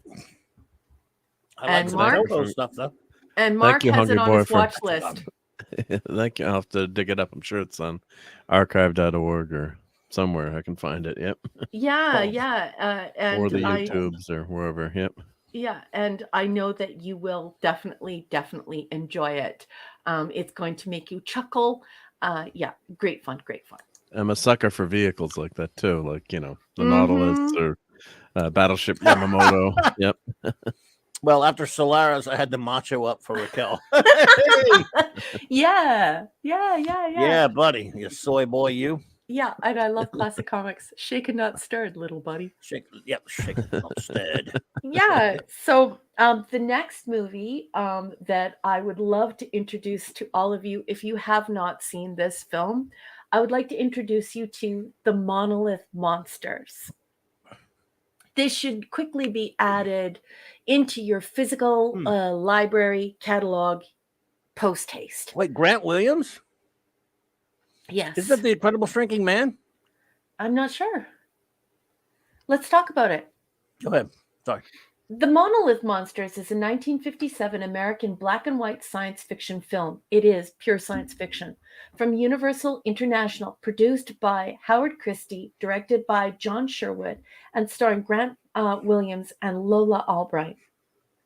The film is based on a story by Jack Arnold and Rob M. Fresco, with a screenplay by Fresco and Norman Jolly. The Monolith Monsters tells the story of a large meteorite that crashes in in a Southern California desert and explodes into hundreds of black fragments, which have strange properties. When those fragments are exposed to water, they grow extremely large and tall. The fragments also begin to cause some of the inhabitants of the nearby small town to petrify. The unfolding story becomes one of human survival against an encroaching unnatural disaster that, if not stopped, could become an ecological nightmare and poses a threat to all of humanity. Well, he died young. So that is him, the incredible shrinking man guy. Oh, It yeah? is. Okay. Oh, wow. Yeah. So That's a has great anyone movie. seen this? If I did, it's not. So Les Tremaine. Oh, my goodness. Les Tremaine is in it. Mentor. That Les Tremaine. Holy crap. Mentor from the old Shazam Filmation show. Very cool. Holy crap. And I don't know. I can't say that I have or remember it anyway. Like I said, I was talking to Claude. I've talked about this recently, where when we see these things, man, we might have watched this on Dr. Shock in the 70s as a kid, but I can't really, if I did, I don't know. I mean, watch so many of these movies. It's possible, but I don't know. Yeah, I'm trying to remember if I remember a movie about people being petrified, but I don't know if it was this movie or that was like a horror trope too, turning into stone. So, but I used to watch all the our way. It was Channel 7, or they had after school movies, or Saturday sci-fi movies. So, but I can't really remember this one. But looks scary. Looks interesting. Yeah. Yeah. Chris says Space Golems. Classic Comics says, so this was the original Monsters of Rock tour then. Oh my God, Classic Oh, Comics, that's I a love you. gooder. That is a gooder, Mark. And PvP says, I saw this film. It's a great film. Okay. Very cool. Cool. I agree. I'm just going to go ahead and give this film a 9.5 out of 10. Wow. I would actually buy this on DVD, and I would watch this again and again and again and again. This is another pure science fiction story that is just all sci-fi. There's no fantasy here. There's no mucking about with fantasy. You don't think to yourself, oh, that's preposterous, or that's ridiculous, or they're stretching it too far. You literally wake up one morning and you realize that the meteorites that have landed on Earth are capable of doing something that we didn't know they could do. And the situation becomes quite dangerous very quickly. And so this is one of those things. This is the human beings dealing with the anxiety of, are we alone in the universe? What if this thing lands? What if this thing strikes Earth? It's one of those amazing things that science fiction is capable of doing. So this is a 9.5 out of 10 for me. I would watch it over and over and over and over again. I would even buy it on DVD. The Monolith Monsters, everyone. So much fun. You must watch. You know who the narrator is? No. The narrator is It's clobbering time. Wow. Way! Freeze. Very cool. Holy crap. Cool. Yeah. Thank you, Fanty. He's Nice. uncredited Wow. in that. Uncredited, yeah. Yeah. Nice. So yeah, this is 77 minutes of your time spent on Earth. We have precious little of it. This is not 77 minutes wasted. You will have such a great time. Was it petrifying, Raquel? No. Oh. Are you taking me for granted? Wait, all right. Okay, now both of you. I'm calling foul on both of you now. Time out. You both heard Detention. this. Your agonizer, please.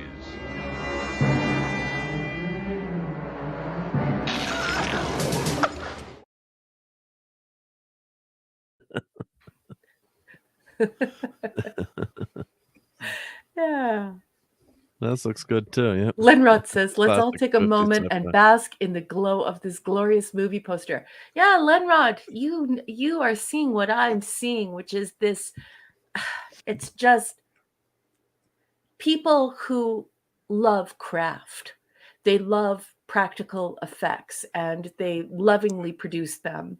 The posters are incredible. The costumes, the acting, the just everything. It just all comes together to create something really special and wonderful.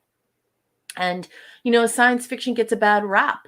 It's I'm told via the internet through multiple articles on people who are experts at such things that science fiction is the smallest category when it comes to books being read, and people generally are quite harsh on science fiction films.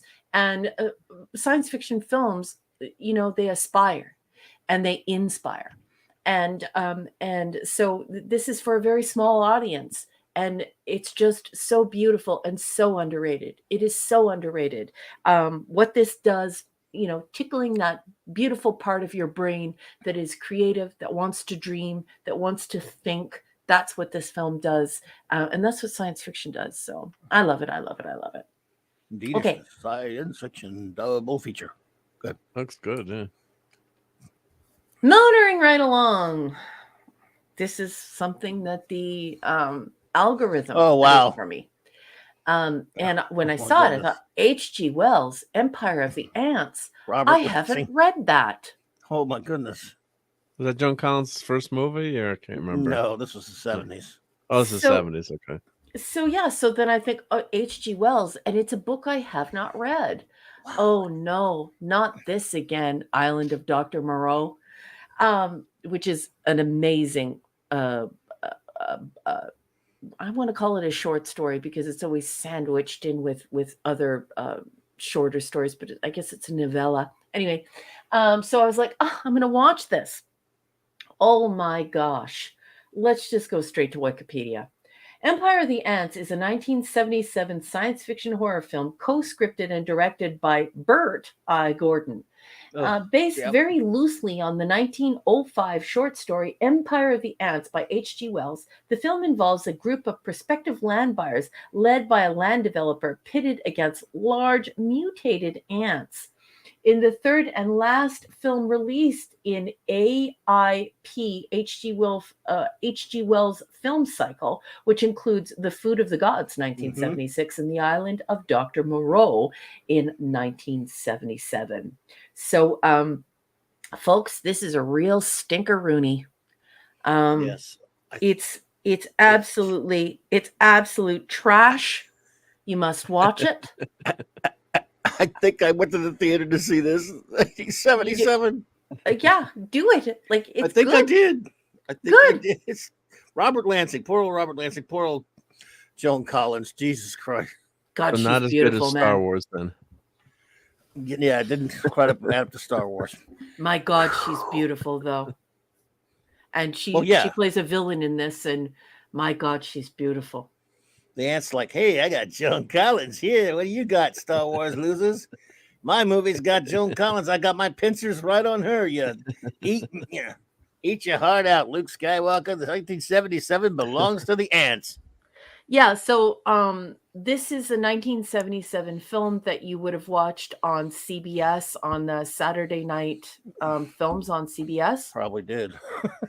100%. I would put money on the fact that it played on CBS Saturday night films, or maybe even the Friday night on NBC. I don't know, but it's absolutely bloody awful. It is ridiculous. It is hysterical, and it is wonderful. So what you do is you call up Popeyes or Kentucky Fried Chicken or whoever is the purveyor of your best fried chicken.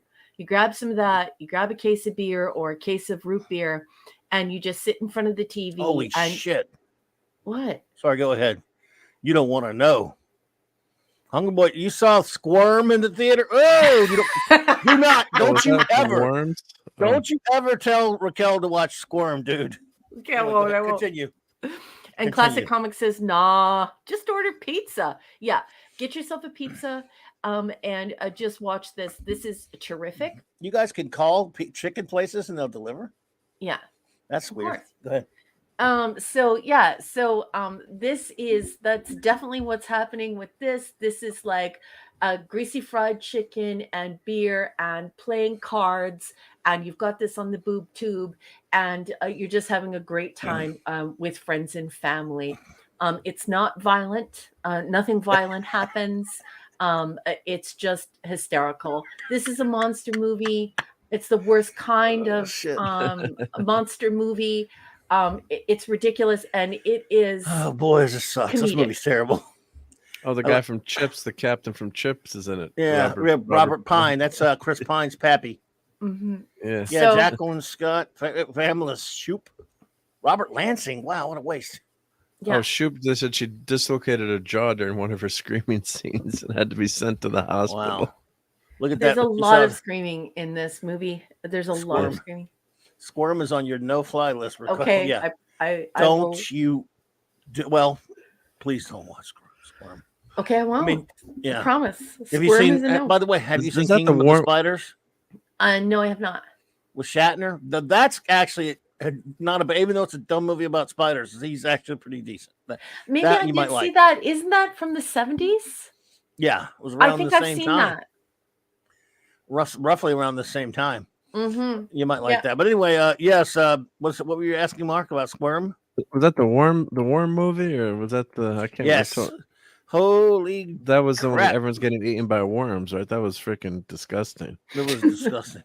And Huckleberry saw this on a double bill. This movie here on a double bill with Squirm. Jesus, dude. Yeah, you can't even eat your popcorn. In a No, I movie don't want like to eat that. It's so anything while bad. I'm watching that crap. Even MST3K did MST3K do Squirm? I can't remember. I think they did Squirm, didn't they? Hungry Boy. I think they did. Boy, It's just so gross. Like worm, it you was know. really good. Why did it have to be worms? Why did it have to Yeah. be worms? Yes, the goddamn bloodworm film. Yeah, so you got to put the subtitles on this one, or put it down really low. And this is for your Texas Hold'em night. You definitely want to play this during Texas Hold'em or when you're playing crib and you get the guys Right. over and you're just eating pizza or the best fried. I love fried chicken, and just shooting the bull and having a great time. It is a wonderful way to have a good laugh. It is a 2.5 out Yeah. of 10, just because I have to give the ants a 2.5. Well, The actually, ants were good in it. I give the 2 points to the ants and then the 0.5 to just looking at how gloriously They were good actors, the gorgeous. ants? Yes, they were. The ants were great actors, and Joan Collins is a vision. Hubba hubba! What a glorious, good-looking woman. The problem about this, though, this is a serious issue now. These ants went on to get typecast in further films as ants. And the only one that really had a breakout performance after this was Auntie from Honey, I Shrunk the Kids. That ant was really good in that. That ant was brilliant in that film. And he said, man, I couldn't get any. He says, on his resume was Empire of the Ants. And eventually he got cast in other small roles like picnic movies and stuff like that. And then he got the shine in Honey, I Shrunk the Kids. But this movie almost wrecked his career.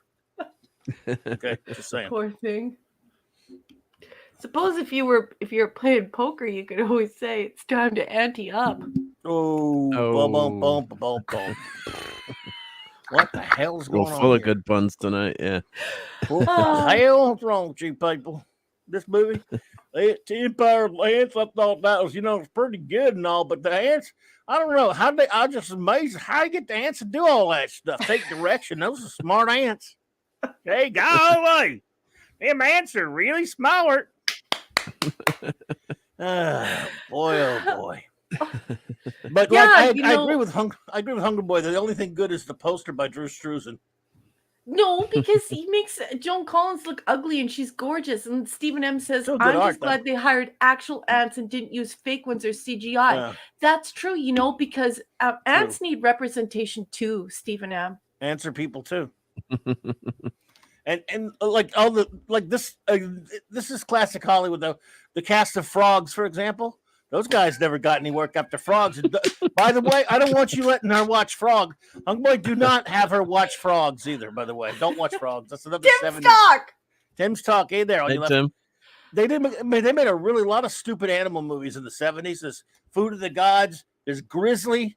There's Piranha 2, Electric Boogaloo. There's Yeah, the Ants. Piranha one too. There's Empire of the Ants. There's what else? Oh, Squirm. There's There's what I just one which Well, one kind was of I just talking followed the. about? Do you think Jaws started that craze, or some of these Kind movies of. were before Jaws, though? A lot of but no, it's kind of Jaws though. Jaws really kind of. There was some before. No, I mean next thing I'm afraid he's going to have you watching Killdozer next, or Night of the Lepus.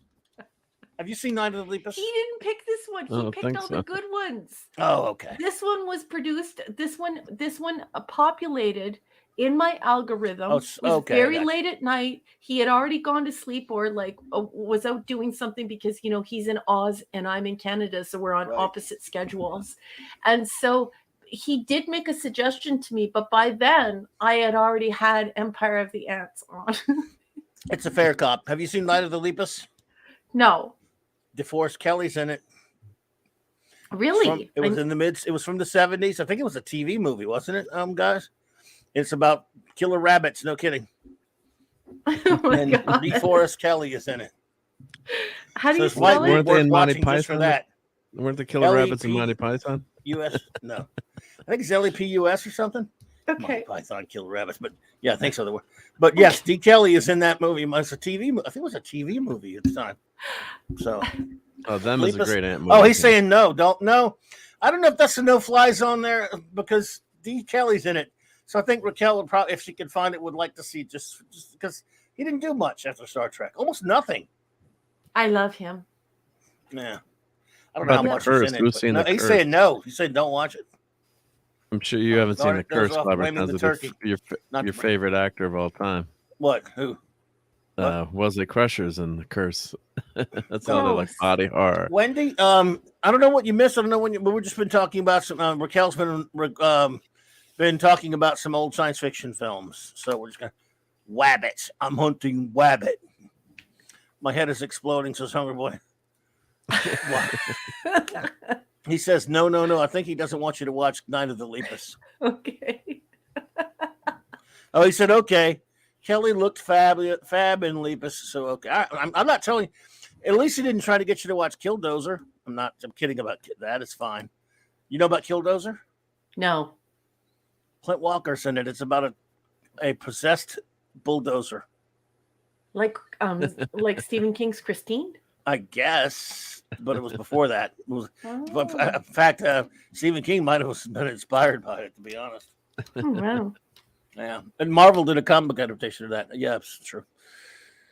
Well, and that completes my segment for this evening, Interesting. folks. So if Great you're looking stuff. for something to watch, Devil Girl from Mars, Quatermass 2, the Quatermass X, using the X experiment. Atragon, if you are a dude and you're looking for just a good beer movie, The Monolith Monsters, buy that on DVD. You will not regret it. And The Empire of Ants. You will regret that. You will regret it, which is why you watch it for pure comedy on poker nights, and don't let it be the center of attention. Yes. And that's it. Yes, indeed, yes. I'm trying to help Raquel recover from the plague here. So he I says, love you. Thank you. Oh, you're very welcome, Pleasant Valley Picker. It's my Yeah. pleasure. I hated Bugs movies. Not that I care about Bugs so much. They were just Yeah. stupid. The Swarm. I don't think I went to see that crap. Yeah, they were. Was that the one with tarantulas the and bees, deadly- the killer bees? Yeah. Yes, one of the ones with the killer. Yeah, bees, I watched that in the 70s. Yeah. Eight-Legged Freaks was good. That was in the 90s, though. That was kind of later, yeah. much later. But that I was didn't a like fun- that was a fun- Arachnophobia, but that's just because it was, I don't know. I didn't get remember into that one. Arachnophobia. That's pretty new. Yeah. But no Squirm. You don't want to watch. Yeah. I agree with squirmy. Shooter. He says every species needs a killer animal movie or a killer insect Yeah, movie. it's just And he's Well, we right. got rats, right? Representation. Well, we yeah, had got, Ben, and then we you had also had Ben the and Food of the Willard. Gods. A lot of big rats. oh yeah, in Food of Ben the and Gods, Willard right? though. Did you ever see Yep. Ben and Willard? No. About the rat, the little boy who was befriended by a rat, and he had the rats killing people and stuff. Michael Oh. Jackson wrote the song Ben.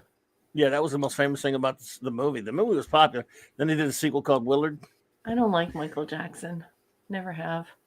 Well, that was when he was in the Jackson 5. That was when he was a kid. That was one of the most famous songs he did back then, anyway. So, well, there we go. Man, some fun movies. To just talking about the old stuff is fun, good or bad. It's just, yeah. I mean, Take a leave Something to ants. consider, some safe Oh, stuff for the whole family for your Thanksgiving weekend, for your Yanksgiving weekend. yep. You leave ants in his Yank. pants film off the list there. Yeah, I'm tired of. I don't like insect movies. They're like, yeah, they're annoying. They're just they are creepy, but I don't know. Don't get into it. I got just so many giant bug films. I do not Rico or whatever to Raquel. Oh, they recommend to Raquel. Yeah, but recommend. Yeah. Tarantula is fab, though it'd annoy her. Is that tarantula? You talking about the one with the big giant tarantula? I think I saw that one in the 70s. Oh no, yeah. He said, is that it's got Clint's first speaking role? So it's, I mean, Clint Eastwood's in that or Clint Walker? Which one? Maybe Clint Eastwood. Them's a classic. Eastwood. And well, I think Incredible Shrinking Man probably is the best spider fight ever. That's one of the greatest movies. I love that movie. Yeah, have you seen that, Raquel? I know we mentioned it last week, but Which have you one? seen Incredible Shrinking Man yet? Yeah, I think I've seen that one. Yeah, That was a a long great time one. ago. Long time, You got to yeah. see it again. Yeah, Clint Eastwood there. You got to see Tarantula's 1985. That's the one with the big giant tarantula. Yeah, I remember that. Oh, Cardi's Hey, Cardi. here. Thank you, Yo. sir. Cardinal Sin for the Happy Thanksgiving. $9.99 super sticker. Happy Thanksgiving. Yeah. I hope you're doing well, buddy, and hope you had a great Thanksgiving and stuff. It's good to see you, man. I hope you're all right, buddy. Say again. It's a thank you pair. Well, no, thank you, sir. Thank you. We're thankful for Cardi. I hope you're doing well. Hope everything's going great for you. Hope you had a fantastic day with some great food. Mm-hmm. I'm still recovering. I still don't think I'll be able to eat until tomorrow. So jealous. Eat for me. Eat You for will. me. Yeah, but man, I'll tell you what. That was pretty cool, though. I love that you're watching these movies. So what you say on Mark? No, it's great. No, I love those suggestions. So always looking for some classics to revisit or watch that you've never seen. So really appreciate that segment of the show. Yep. Well, thanks, guys. I thoroughly enjoy it because I can't, other than Yellowstone and that new movie or the new show Reacher. I just don't enjoy TV. I try to enjoy TV, but it all sucks so bad. It's all like it's insufferable. Like I couldn't even make it through like a couple of the new thing that's supposed to be Tolkien, but it's not. What's it? The Lord of the Cringe, or what's it called? The Cringe of Power. Rings of Power. Rings of Girl Power. Yeah, the Rings of Girl Power. Power. Yeah, Yes. Watch House of the Dragon. That's bad. fun to watch. Captain That's really well Gene done. Skywalker. No, I don't like pumpkin pie, but thank you. We didn't have. That's one thing we didn't have. We had every other kind of damn dessert there, and I couldn't even. By the time we got to dessert, I was dead meat. But yeah, they didn't have that. Fanty says, let's see, Fanty says, what about beginning of the end? I remember that the grasshoppers. Wasn't that they only killed Chad Everett because he tried to reason with him. Actually, it was Peter Graves was in that. Yeah. Yeah. Oh, the Rings of Pooper. Let's be a hungry boy. Well, I could show some pictures of my turkey today if you want. Yes, please do. If that's okay. Mm-hmm. People won't mind. Yeah. Let me pull it up. Yeah. I love pumpkin pie. I'll talk a little bit of Doctor Who later. For everyone who's a Doctor Who fan out there, I want to recap my list so I can piss everybody off again. I'm just kidding, of course. I'm saying people do not like my placement. Man, I don't get these people. Yes, food now, please, hungry boy. Yes, food now, please. Right? Go for some food. Make everybody hungry. Well, why you want to torture Raquel? Oh well, sorry, Raquel. Well, I know how you feel. I want some food. It's not the good way to lose weight, right? Yeah. So. No, it's not the good way to lose. It's not like she's actually eating it; she's seeing it. So yeah, it is seeing it. No, but I mean that's what. Yeah, you're not doing it on purpose, right? Yeah. So this is the turkey going in. So poor old turkey. Bye. Poor old turkey. Yeah. So that's.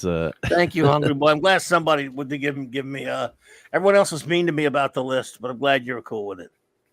I'm just kidding. I'm kidding. Everyone had different opinions on it. It's fine. I don't know. I'm messing around. I don't care. I like how your thermometer goes into the oil. What's Yeah, it- so you got how many another of these you got did you another make? 10.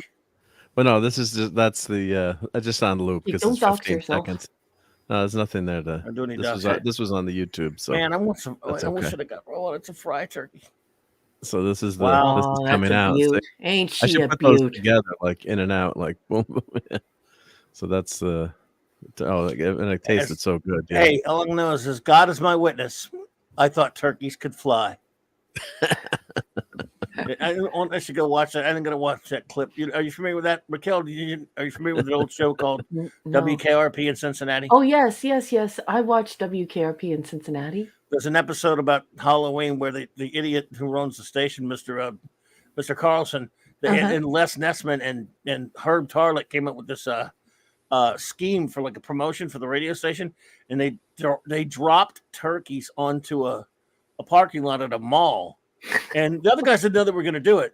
And Les Nessman reporting from WKRP, and finally he's doing when he sees them dropping from the helicopter, they're going splattering all over the mall, and he's going, "Oh my God, they're turkeys!" Oh, just like the old Hindenburg. Yeah. Oh, the humanity, and they're falling. So it was when the guys at the station found out, ladies and gentlemen, this is Doc.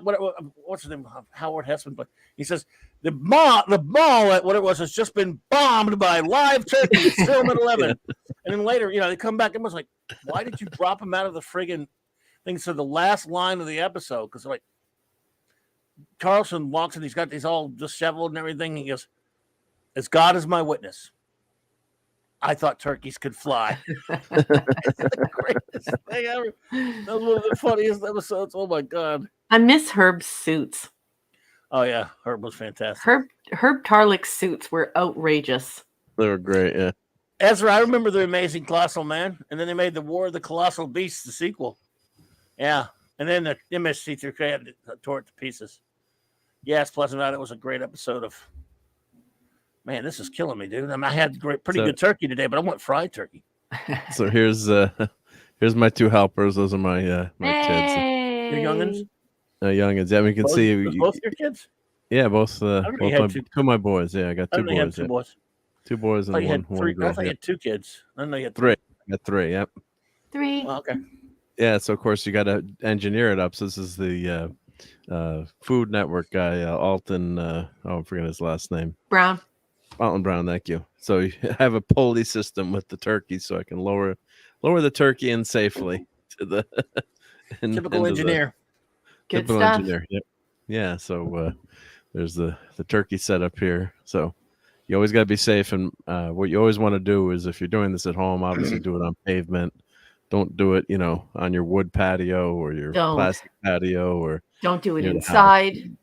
Yeah, don't do it inside. Don't use a frozen turkey. The turkey needs to be completely thawed and dried out completely with paper towel. Otherwise, you can go boom. Yeah, you go boom. Yeah. So this and don't defrost your turkey on your countertop. Always defrost it in the fridge or in the bathtub with cold water. Yeah, I could do that. Well, not in my bathtub, but the sink. But yeah. But it's then you always want it to be dry. And then what I always do, I always put they don't say the deuce instructions, but I always put the turkey in the pot and then fill the oil up to see my oil level. Because if you're too high with the oil level, you're in big trouble. So because then the oil can that's a lot of the videos you see on YouTube. The guy plops the turkey in and then it spills over the side there. Ezra, yes, Taxi was a great show, and I think Raquel needs to see this.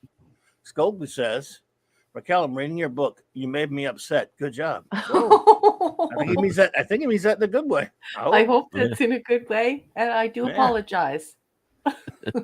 Authors should never apologize. Yeah. Wow, look at this. And thank you for reading it, by the way, Scobie. Yes, thank you so much. Thank you for buying my book. Thank you. It's really kind of you. And I hope it entertains you, and I hope you enjoy it.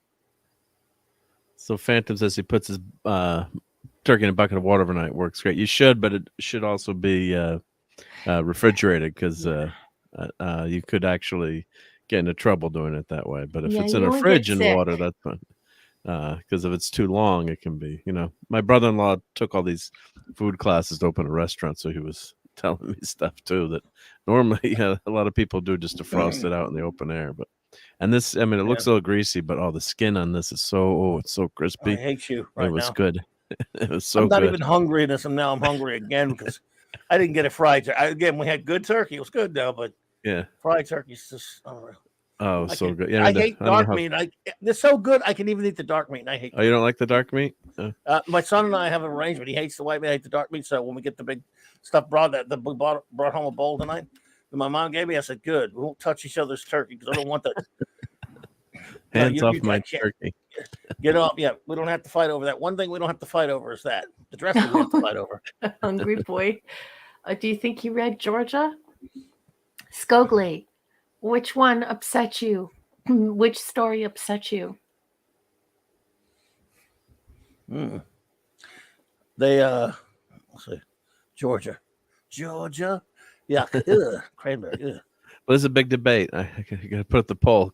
Nasty. Regular cranberry. Oh, I love the regular cranberry in the can. It's just nothing like it. Is that cranberry? I mean, maybe I probably wouldn't mind it if I ever tried it. I hate beets. I thought it was sometimes I get them confused with beets. I'm like beets. I love beets. Look at our Brussels sprouts. They're clever times. So we got spinach for you, sweet potatoes, mushrooms. There's the mashed potatoes. Just the potatoes, and that's all I need. Potatoes and turkey, yeah. No mushrooms. When Rob beets, yuck.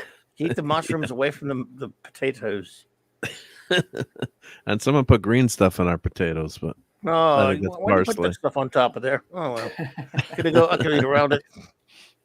And Maureen found all night, these cute Wendy. little Night, Wendy. Night, Jimmy.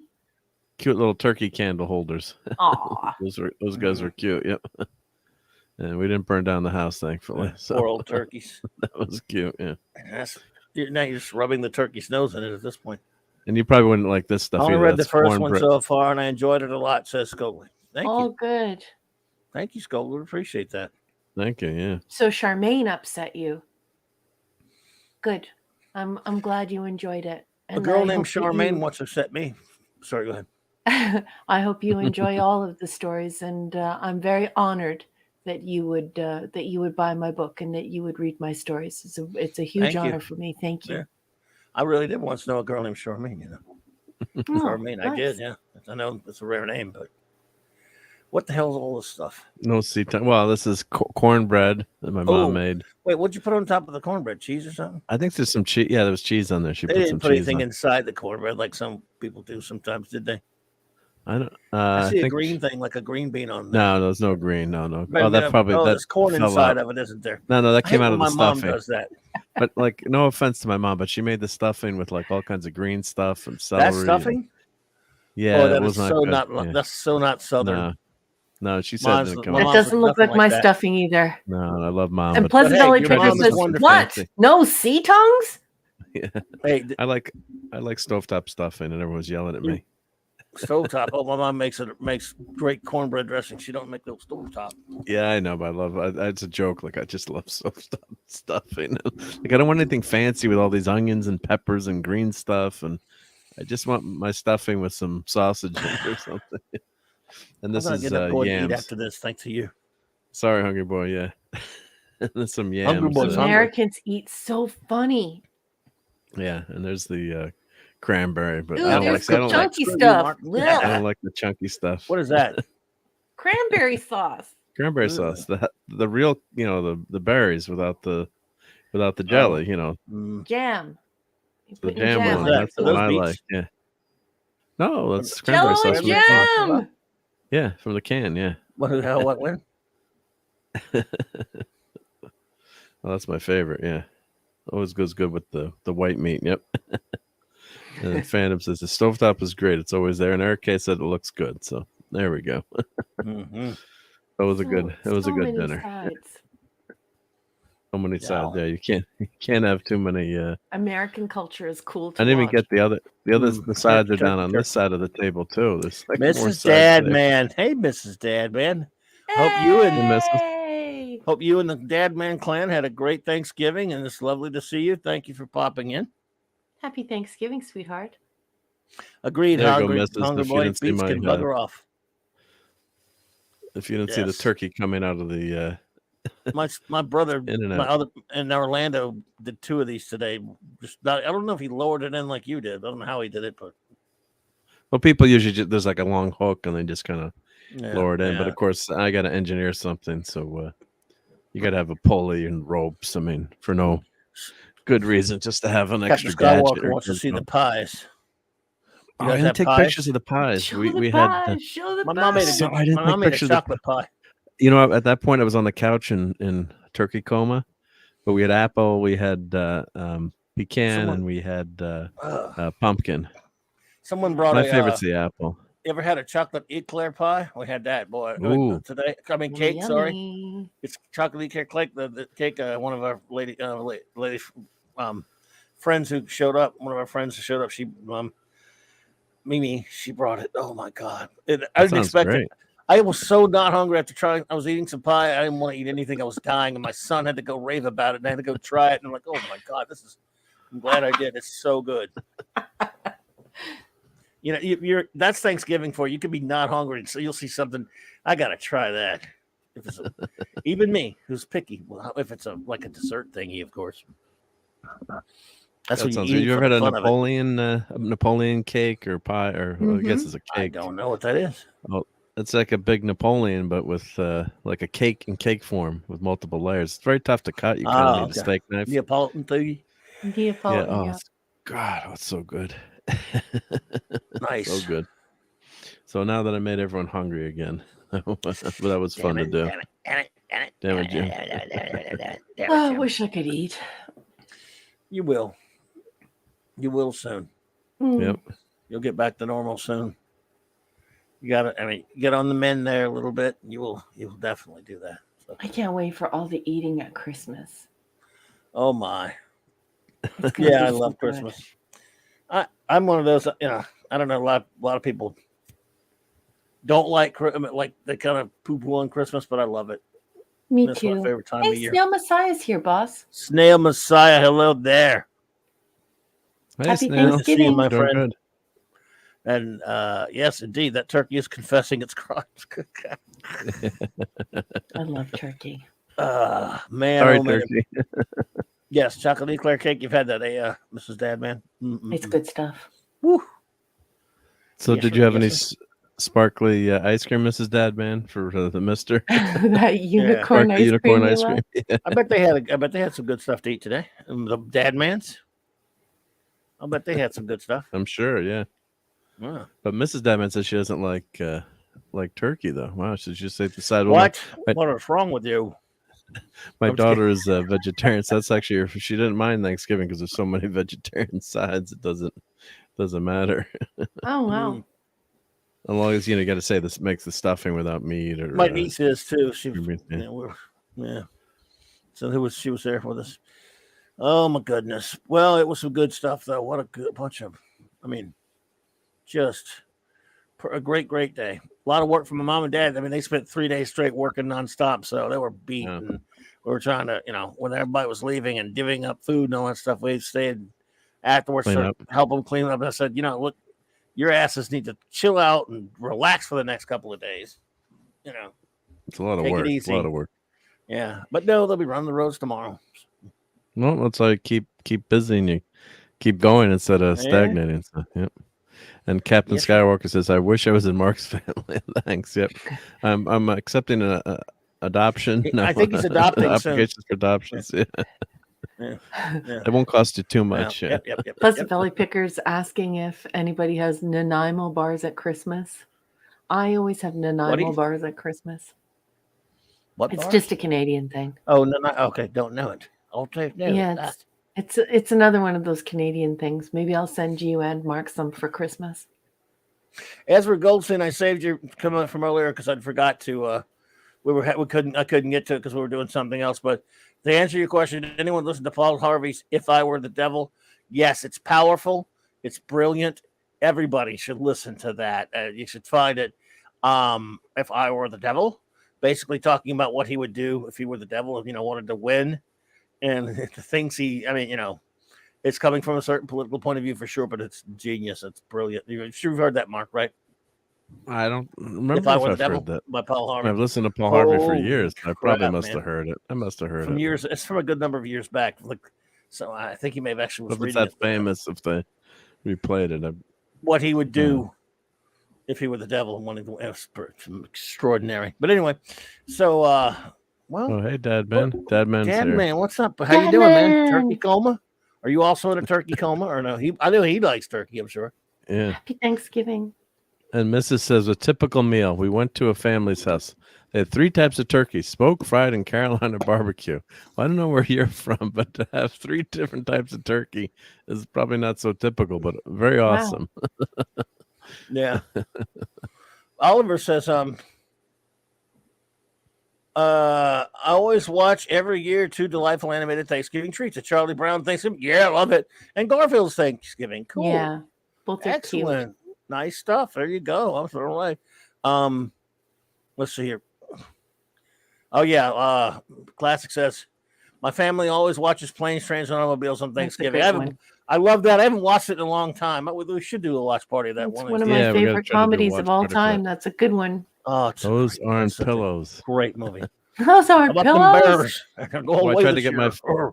I tried to get my family to watch that tonight. I'm like, you got to watch it this weekend with me. So, Oh, They good. won't watch it. They've watched it before. well, no, they'll sure. watch it, but they're laughing, they're teasing, like, you got to watch that, but because like my significant other usually just watches a movie one time, unless it's The Princess Bride. That's the only movie she'll watch, multiple times. She's like a one and done person. Yeah. Oh yeah, a lot of people are, but I love watching. There's certain stuff that I like to watch every year during Christmas time for sure. I haven't watched Planes, Trains, and Automobiles in many years, which I love. I'd like to get that. This is stuff I watch for Christmas every year. Tom was saying. Yeah, Tom said the 4K was messed up. What's the deal on that? Did they just get the Blu-ray? What was I wrong guess with what it? they were saying, they remastered it and they removed all the film grain. They do all this digital wonkiness to it, and then they added film grain back to try to make it look, because when you watch a film, there's a natural grain in it, in the movie theater. So there's a blurriness and a feel. I shouldn't say a blurriness, but weird background looks like a soap opera. Yeah, it's They tough. show it on TV? So they must have, and then they added. I have the Blu-ray, but then they added, I guess, to make it look back like an original movie, they add fake grain to it, which is not the way to go. What you should do is just scan the GD print, in 4K or 8K. They scan it now and just, you want to remove any scratches in the film, but don't try to denoise anything. It's like one of those filters. You see people that are on Instagrammy or I've seen that. and they have all the filters, so they look like they've got no definition in their face, and they're just like a mask or whatever. It's like, that can't be a person. So, well, I just get I just like to get the Blu-ray. It's been a while since I've seen that, but I love it. That's a hilarious movie. Great stuff. Great. And the end has a real lot of kick to it. Very sad ending. Yeah, it's just really messed up. It's God, it was so good. But a heartwarming ending. Yeah, Candy, that makes the movie. Candy's I think greatest performance. I mean, and that's saying something, because John Candy was brilliant, and The Incredible Melting Man is on Raquel's no-fly sci-fi list. No matter what Tubi suggests, do not watch. Yes, I think Raquel might know to avoid that one, but just in case, you have now been warned, Commander. Yeah. Don't watch The Incredible Melting Man. Oh, Lordy. I will not. It is yucky. For MST3. Currently eating popcorn. Sorry, everyone. No, that's quite good. Go for it. MST3K, they're having their Turkey Day Marathon still, I believe. MST3K fans, they're showing Mitchell at midnight. Mitchell. That was greatness. Jodan Baker. That's, of course, the very first episode when Mike Nelson took over. Classic, and I love that one, man. I love that. What's that bit? But no, so Mike Nelson was there. It was still Joel doing it, but that was when Joel left. And Mike Nelson was with the Mads, and they were talking about, you guys watch Jodan Baker movies? Jodan Baker was pissed. Did you know that, Martin? He hated that they made fun of Mitchell. I mean, he was not happy. He bitched at him about it. He wanted to kick their asses for making fun of Mitchell. He was a big pisshead about it. Oh my goodness, there were a couple of people that were mad at him. Wow. I tell you about like Kevin Murphy, who does the voice of Tom Servo. He what was it? He was out somewhere. He was a big fan of Kurt Vonnegut. And he got, because he was something of sort of a celebrity, meaning Kevin Murphy, people knew who he was. A lot of people knew, back in the night. He met him it was sometime in the 90s, late 90s, when a lot of people knew about the show. And he got introduced to Kurt Vonnegut and wanted to meet him. And someone told Kurt Vonnegut, what he does. He was a part of MST3K. And Kurt Vonnegut hated him. He was mad. He just chewed him out. He actually was, because he thought, he thought it was something wrong with people making fun of movies like that. Oh, yeah. He thought it wasn't nice, basically, is what it boils down to, or something like that. He was like, man, you can't make fun of movies? My favorite Vonnegut is in Back to School and Rodney Dangerfield's character hires him to write a paper for him on Vonnegut, and he gets a C-. Yeah. From the professor. Yes, that was hilarious. And he calls up Vonnegut like, you're not getting paid. That's great. I love that movie. Have you ever seen Back to School, Raquel? Oh my God! Well, Sally Killenberg's in Yes, that. I have. I love that movie. Another classic. Yeah. That's hilarious. Yeah, Sandy Frank. You're right, though. Phantom Outside of Sandy. Sandy Frank. He's the source of all our pain. Sandy Frank was completely ticked off after they did Time of the Apes, which is how I discovered him, Mr. 3K. The Sandy Frank song. Sandy Frank. God's about the house all day. Sandy Frank was pissed about them. This is garbagey movie from the 70s. It was a Planet of the Apes ripoff from, I don't think it was even Toho. It was really cheapy productions. This guy this Japanese filmmaker named Sandy Frank, well, I guess that was the name he was using, made this stupid movie called Time of the Apes. And back when I had my shop in the late 80s, we found this videotape of a movie called Time of the Apes. So we bought it because we're big Planet of the Apes fans. We wanted to see because we knew it was cheesy ripoff, and man, the masks are horrible. It's a really bad, horrible version of Planet of the Apes, and we would sit around the shop making fun of it and laughing our asses off how bad it was before we ever saw it with Mystery Science Theater 2000. I was telling the story the other day about this, and then we were making fun of it, and we used to give Claude a copy of that for Christmas. Every year we would buy one, and he would run over it with a car. He would destroy it because we're doing it as a joke, And 2 or 3 times, 4 times, whatever it was, every year we would try to give him that for Christmas. He'd open it up, and it would be Time of the Apes. And he's like very funny, and he would just destroy it. Well, one day I'm walking past the TV when we moved to New Orleans, and we finally had Comedy Central. And like I said, my then wife happened to be watching that. It was on TV, and I walked and said, "Is that Time of the Apes? Was that on?" And I said, "What?" I start hearing these voices and noticed the little silhouette at the bottom of the screen. I'm like, "Oh, that's pretty hilarious. That's funny. They're making fun. They're doing what we used to do at my shop, making fun of this movie." And so I discovered MST3K. I love them. The alligator. Those are some of the most fun in the movie theater when you go see like a cheesy horror movie. Well, and then like there's 10 people in the theater and you just start making fun of the movie or yelling out at the movie. And if people were good sports, then like one movie I went to my friends, they're like, you actually made this movie interesting since it was such a clunker, Well, yeah. But like I said, there are people that don't think it's funny, that don't like them making fun. I mean, I'm not that I don't think it's funny. I'm not, people are just not into it, but I'm talking about, like I said, I think I told the story the other night where a friend of mine was working at this shop, the comic shop, and he was playing it in the shop, and the lady got mad at him because she'd seen the movie. And this person was making fun of it. I think I told the story the other night. They were watching The Incredibly Strange Creatures Who Stopped Living and Became Mixed Up Zombies.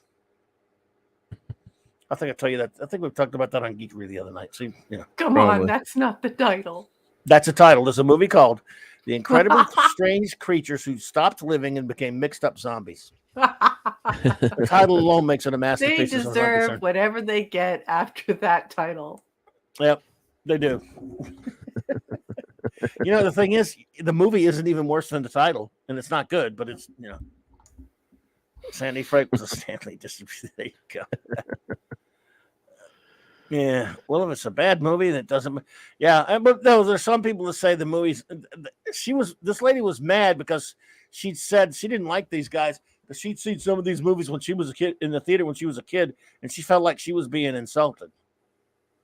Oh, brother. Yeah, they take it personally. Yeah, Yeah, they take it personally. That is actually a strange human phenomenon that I've noticed, because back when I was really destroying in 2009, when I first started the show, and I was really trashing the piece of garbage Jar Jar Abrams' first Star Trek movie, people got mad and people who didn't hate it like I did got insulted. In other words, say you're calling me what you're calling this movie, basically, because I like it. Yep. I'm like, I'm trashing the movie. I said, you can like whatever you want to like. I mean, look, I guess it'd be one thing if I sat up there and said, if you like this, you're stupid. Didn't do any of that. I said I did say the movie was stupid. I said the movie's terrible. All this I talked about because it's dumbed down crap. Thing is, they never had any counter arguments about what made it good. In fact, after a few months of me destroying it, another Blog Talk Radio guy said, I want to challenge you to a debate on this movie. Oh, brother. He was older than me. And he did a show called Trek After Dark. We were friends, But he says, I just want it because I just think you're wrong about this. I says, well, okay, sure. So we did it. I think we did it on my show, if I remember right. This is just maybe a year after the movie came out, a couple months, not too long. I mean, well, a little while, but my hatred has never gone away, so it was still even at its zenith. I'll give you an example of my arguments first. My arguments were basically, first of all, if you want to run down quickly, because why do you hate it so much? Okay, first of all, it's Star Trek in name only because it has no stretch. First of all, a remake's the dumb idea. No one will ever be these characters, but let's leave that alone for a second. This thing has no Star Trek heart. It has no Star Trek soul, no Star Trek intelligence. It's got a title on it. It's Fast and the Furious with spaceships. It dumb downs and degrades Star Trek.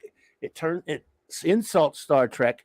It trashes everything that Star Trek is about for the almighty dollar. It sacrifices it to turn into a cash cow. In other words, I gave him a lot of reasons why I hate everything about it. It was a popcorn movie. That's true, Linrod, but it's Star Trek. It needs to be more. If you're going to call yourself Star Trek and you're not going to be Star Trek, I'm going to call it out as what it is. You know what his argument was? Would you like a taste of what his argument was? Anybody? Would you like to know? I'll tell you. Sure, would love to know. Yeah. Basically, it was badass, man. It was. Give me a what break. What more do you want, man? I said, well, what does that mean? What more do you want? Why do you keep saying that? What more do you want? It was awesome. Well, how?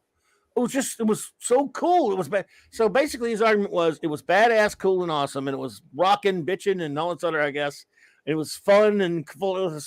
I said, first of all, let's just forget about all the way it trashes all the characters. Didn't you hear anything I just said? Is this about exploring the human condition in space? Is there an intelligent story here? Well, no. I mean, it's just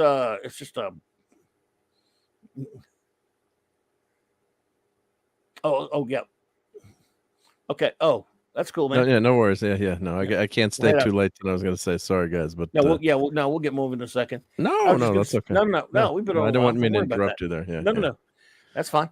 But yeah, basically, he had no arguments. Is all I'm saying. It was just basically it was cool and it was bitching. It was badass. Why don't you like it? Because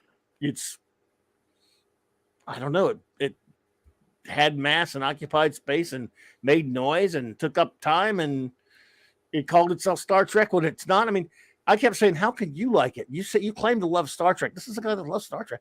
I said, look, it's one thing if you're just some kid that walked into the theater and you just watched some dopey action movie. But this, you tell me one thing, and finally I had to nail down. So you tell me one thing in this movie that is reflective of the Star Trek you grow up loving. Name one thing. It was basically you couldn't. Yeah, it was like, well, it was awesome, man. What more? He kept saying, "What more do you want?" Check out those cells on the Enterprise. Yeah, I mean, he just said it was fun. It was great action, and I said, first of all, I would even dispute that. I mean, I said, if I didn't care about Star Trek and I watched this movie, because I've talked to a few people that weren't Trek fans that watched it and thought it was just lame, dull. It was just kind of silly, annoying, headache-inducing crap, like kind of like Michael Bay crap, because it was kind of like a Michael Bay movie. So I said, even at that, dude, even if you don't care, it's not in the class with something like Star Wars or anything like that. This movie, I mean, how do you find it even remotely entertaining? It's just kind of breakneck speed, stupid crap, but it doesn't have an interesting story. No. Well, it had suffered from the Khan syndrome again too, trying to have a it was about all-powerful revenge. villain. Yeah, Everything. revenge. Jar Jar Abrams doesn't know anything but revenge. And you have the second movie made the same mistakes and quadrupled. All three did. All three were about somebody with revenge. Yeah, that's true. Yeah, the third one. I haven't seen this third one. It's so sad that you guys watched all three movies. Well, somebody had to be there to trash them and fight the fight. I'm sorry. A lot of people loved the first movie. Unfortunately, and that's why Star Trek has been ruined, by the way. And then the second one was I didn't watch the first one because I was so offended. Oh, I was so utterly disgusted. I didn't pay to see it. That they would have new actors playing my characters. Exactly.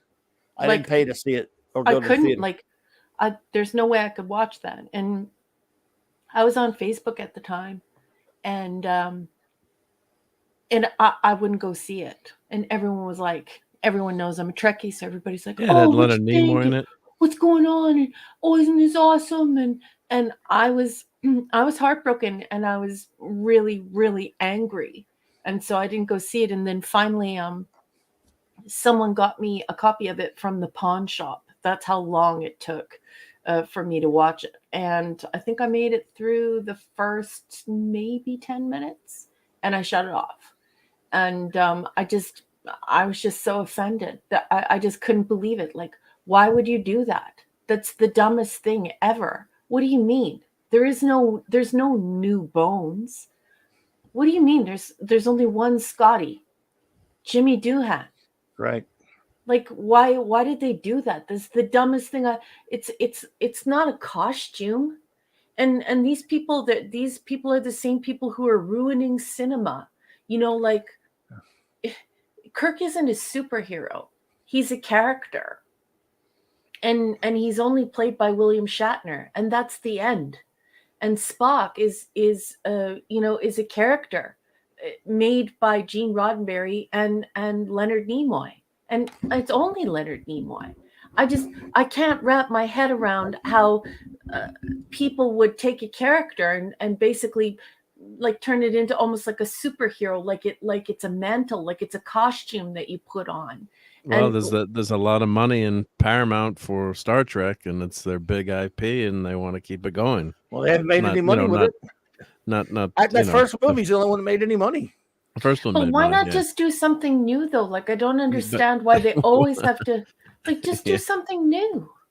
Yeah, well, that's tough to do something new, isn't it? Well, they can't even do that. They don't even know how to do that. But yeah, so now the writers are so shite now that everything is serialized because people are terrified of writing short stories, and these screenwriter people they can't come up with a new teleplay each week, and they're not hiring people to write short stories for them, so that they don't have enough talent to even do episodic science fiction. They're doing drama, serialized drama, so that they don't have to come up with any new ideas or anything fresh or fun to watch or cerebral to watch. So they're just ruining it all. Like, I don't know.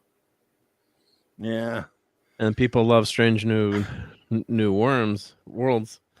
I had one of my longtime Trek friends say, I don't know if he's listening, but yeah, if you like that stuff, I mean, that's I'm not going to throw shade on anyone for enjoying anything, but also I think if people say they don't like something, then people should be able to respect that too. I think that respect should go both ways. That's just me talking, not talking for you. No, I can be respectful to a person and not respect an opinion.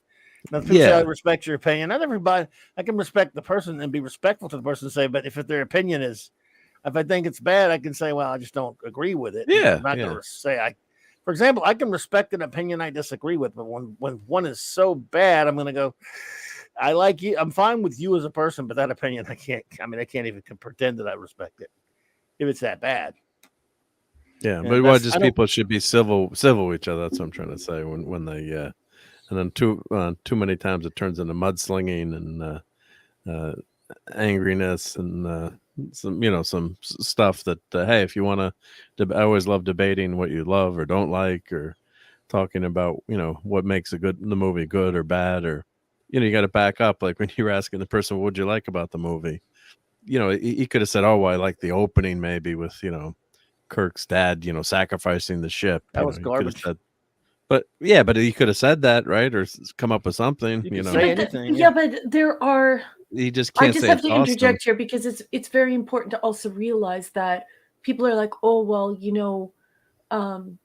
entertainment and art is so subjective, and people say that, and I think they hide behind that because there are things that are objectively good and objectively beautiful and appreciated by many people, and that's what communication is all about. It's coming to an agreement on different things, different ideas, culture, art, society, food. We do these things, right? So I don't think it's quite as subjective as people think. And I don't know, there's some stuff out there that's total crap, and I think it's okay to call it crap, and I think it's okay to say to somebody who thinks it's awesome that they're out of their effing mind. But I pull no punches, and I have made it very clear from the very start of doing the YouTube thing in 2017. I'm a gatekeeper, and I'm a proud gatekeeper, and I think that when you're writing for something that has an established audience that was developed by an author, not a corporate writing team, I think you have a place and a space to objectively criticize this stuff without people coming back saying, "Oh well, but I liked it." Yeah. They Oh, they have could to say provide it, I'm more just- than, "Oh well, I liked Right. it." I mean, they could Of course, say there's it all a- day long. I'm just not gonna. I'm gonna say, well, that's fine, but that's not an argument either. So, Of course, there's a Exactly. lot of if movies you and invite things. me into an argument, then you don't have an argument. That's my problem with it. Go ahead. Yeah. Yeah. No, I was just gonna say there's a lot of things that I think that are niche that I really like and love too. So in terms of like The Sure Thing is one of my all-time favorite movies, and a lot of people haven't heard of that or would know it, but I'd argue to my grave though what a fantastic movie that is. Just some the Micronauts, right? I love the Micronauts. Maybe not so obscure, but it's a niche. It's definitely a niche comic, but there's also some power or what's the right word?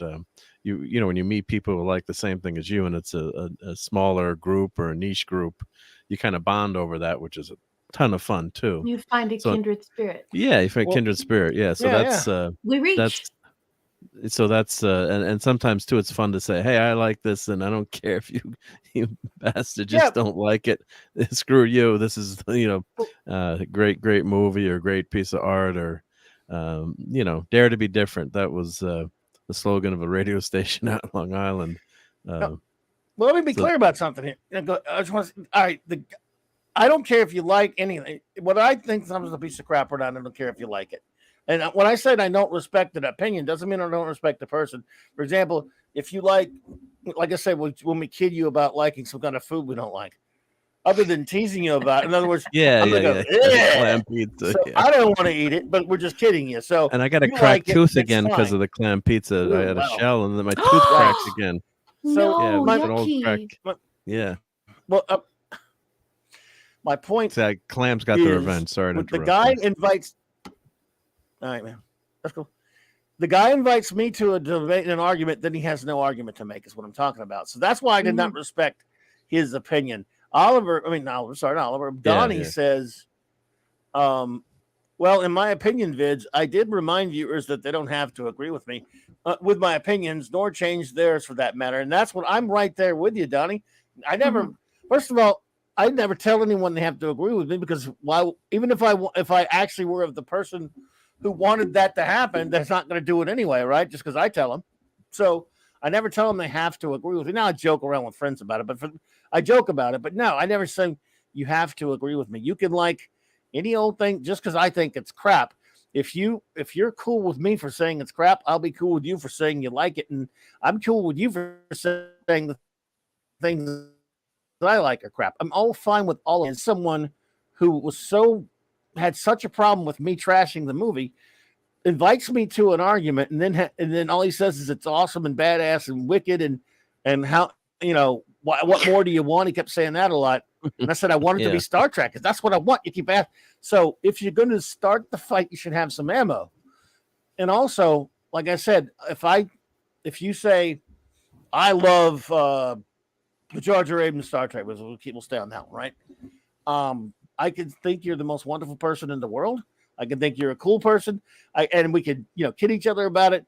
I can respect you, but I can't respect if you. Well, let me add context to that. If you're someone who loves Star Trek for 40 years, and we've talked about all the real Treks, but you say you do love that what I call fake Trek, I can still think the world of you, but I can't respect you liking that. I will go, look, you're my buddy no matter what. How you can like that stuff, I don't get it. I don't understand it. I can't wrap my brain around it. I can't stop you. So at least, and since we're friends, I might rib you a little bit about it.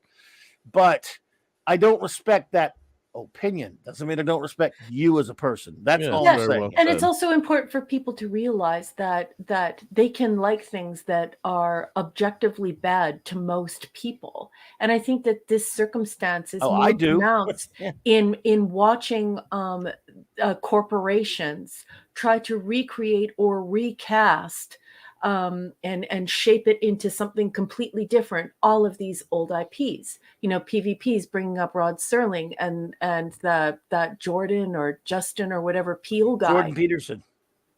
Peele.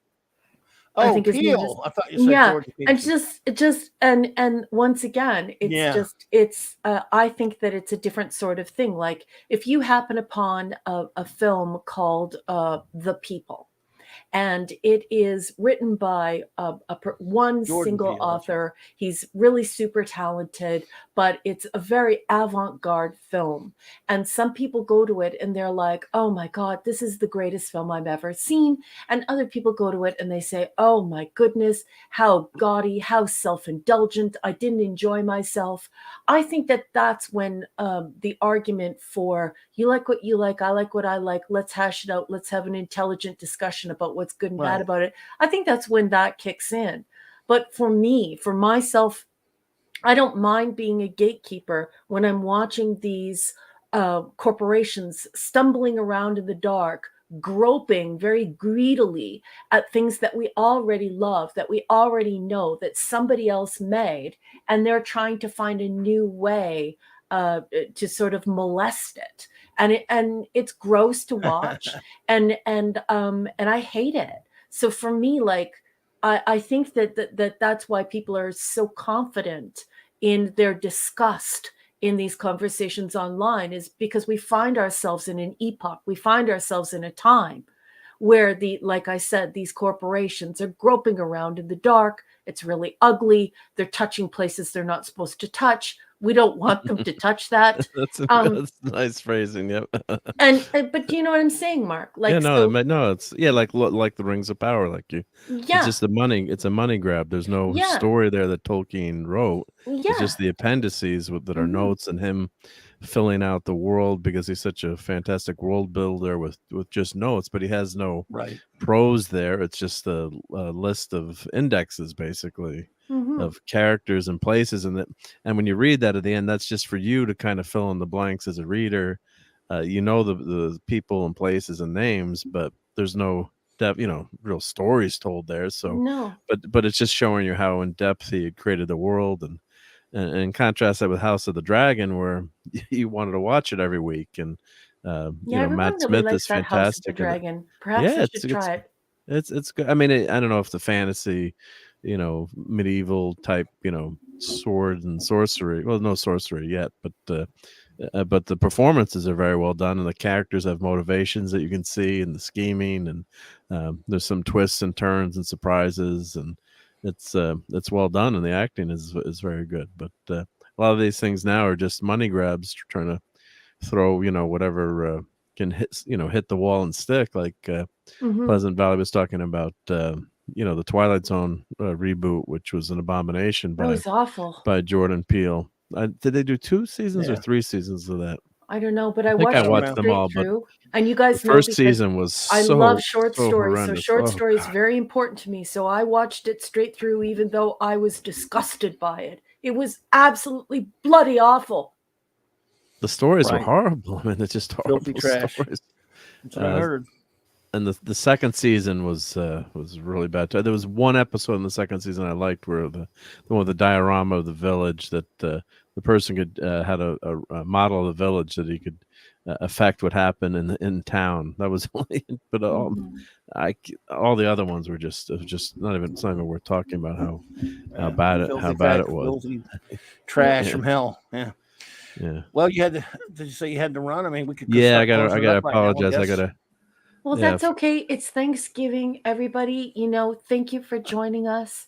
Thank you for being a part of the show tonight, for your lovely conversation. We had a wonderful time with you. On behalf of me and the guys, have a wonderful time with your family. And we hope you enjoyed this wonderful Thanksgiving season. Yeah, I want to just address one thing that Steve Still Messiah, remember, what's that? Oh, joined. Joined? Oh, he says no. He says, "Yay, member for 2 months." So that's the member chat. So I know that doesn't show up in stream. Yeah, Right? member So chats don't show up. So thank you. Yeah, member for doing. Thank you, Snail Messiah. We appreciate that. Thank you, Still Messiah. Just Stephen M. I want to thank you for that. That's true. He says, "It's true. I've openly stated during more than one live stream that I enjoyed Lois and Clark as well as Smallville, and never got any flack from you or anyone else." Yeah, a lot of people like the show. Let me tell you, my buddy that I used to do my show with all the time on BTR, he and his son that used to do the show with me, they're huge Smallville fans. And we went at it all the time. We were brutal to each other. We teased each other. I gave them all kind of crap about it, and we had fun. They liked a lot of crap that I hated, and they hated some crap that I liked. So, it was all in good fun, and that's the way it should be always. So thank you for that, Callow. Now, I want to... I was gonna say, so like J-Man and Highlander 2, we tease him about it, right? So it's all good fun. Yeah. Or like when Zathras drops bombs on our chat and I start laughing and people wonder why. I love it when he comes in and he's like, "B5 better." Yeah, of course. It's always fun. We're having a good time. I don't feel offended. I feel happy. I'm like, Zathras is here. I love you, Zathras. Yes. So let's see. Tomorrow night, of course, I might hang out on the comic shop with the great Nick Weiser and the comic shop gang. Mark, before you get out of here, anything you want to plug or anything you got going on? Well, we'll definitely have the Sunday Night Geekery this Sunday night, so 10 p.m. Eastern. Look forward to having you guys there, and cool. And during the week we got Thunderball. This Tuesday night on Toxic Tuesday, right? Because I boomered the wrong movie. Oh, so well, it happens. Yeah, I did the slideshow, but I was able to recreate the slideshow on the fly during the show. So you did great. That was amazing stuff there. Well done, dude. It was extraordinary effort.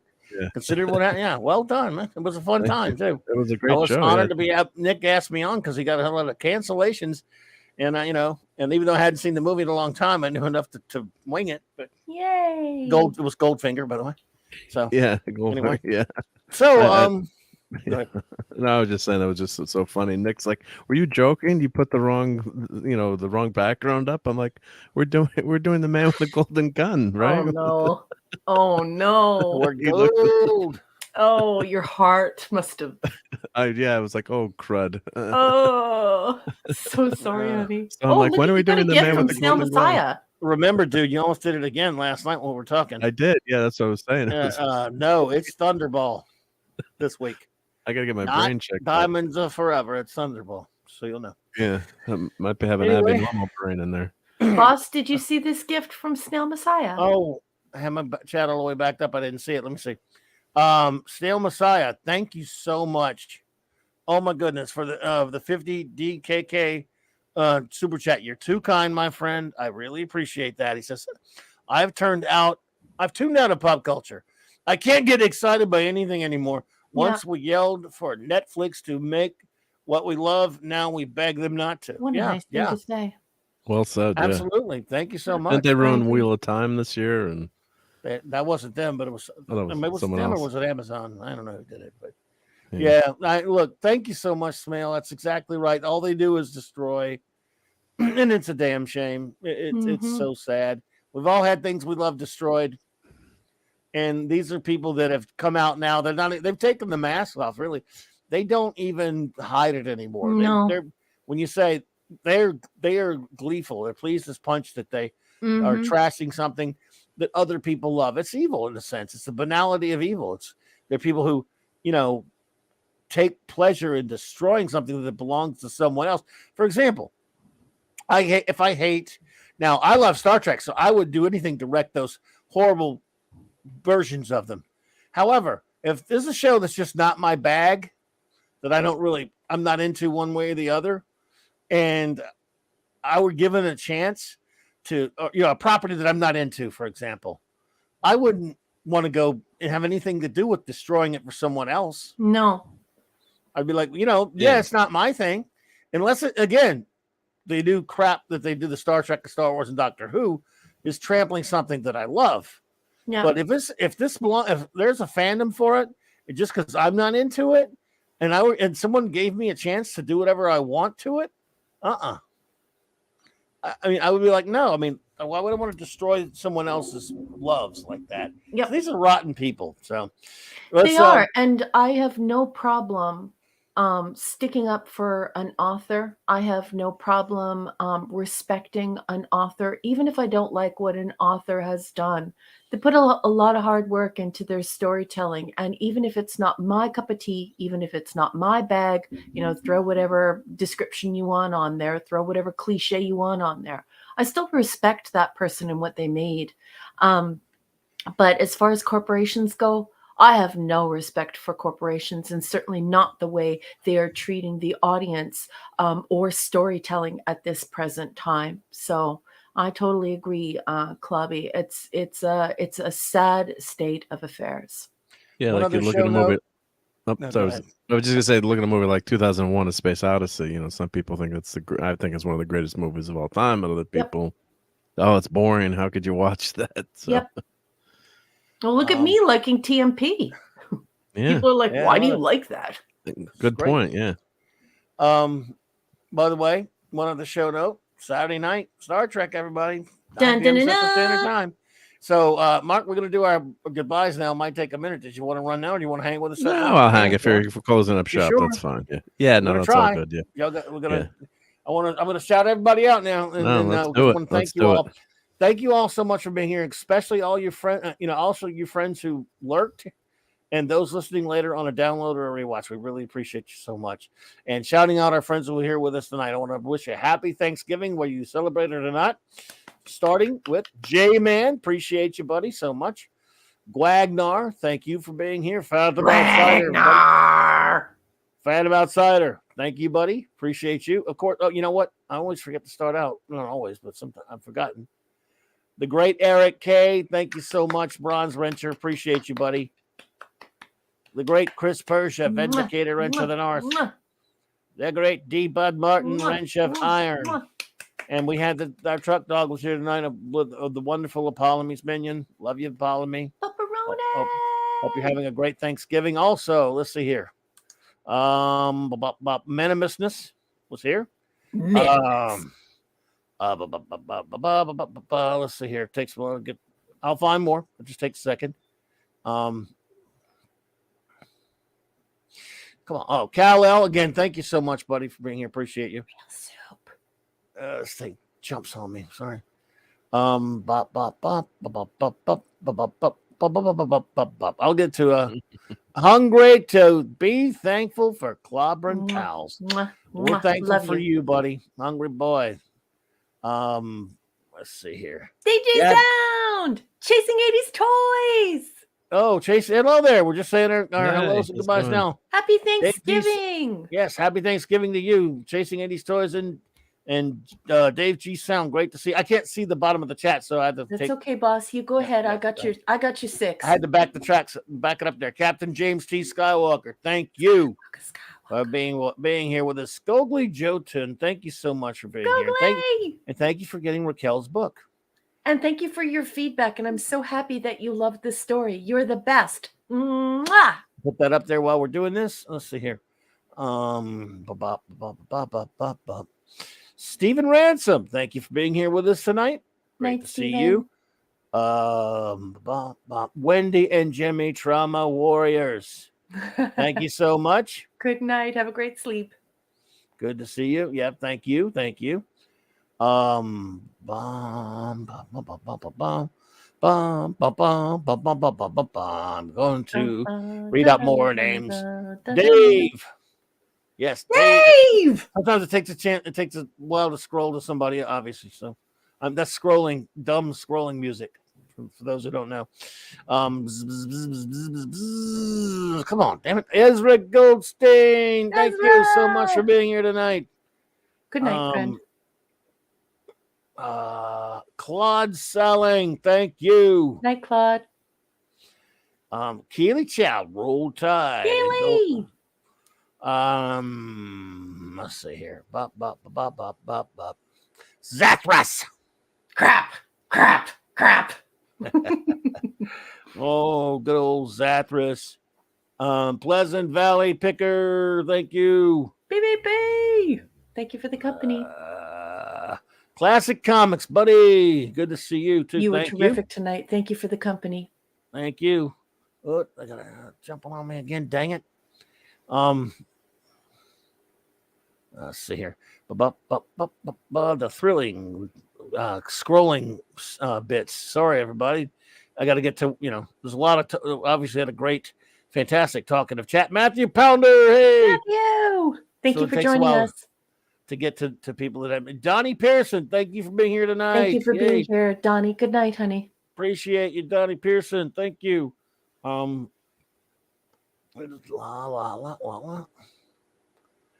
DJ Ronnie G. DJ Ronnie G, it was good to see you. Thank you for popping in. Yes, indeed. Oliver Belamonte, my friend. Oliver! Thank you. Linrod. Thank you for being here, Linrod. Linrod, Hot Rod. Great company tonight. Yes, indeed-ishness. Let's see here. I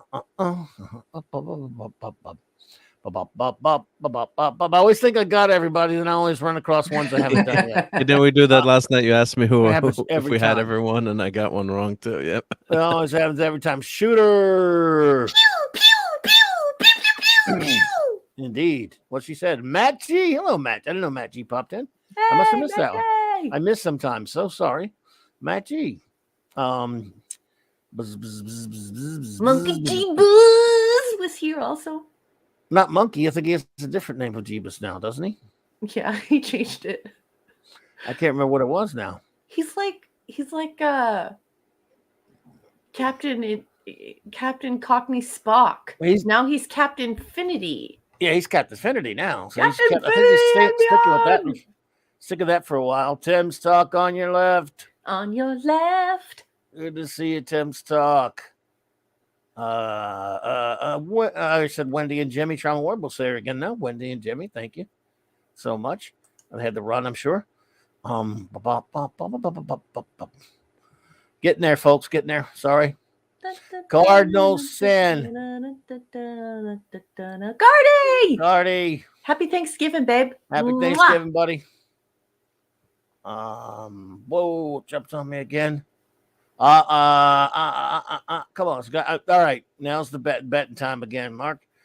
You think I will find someone that I'll find someone that I haven't named yet, or have I got them all?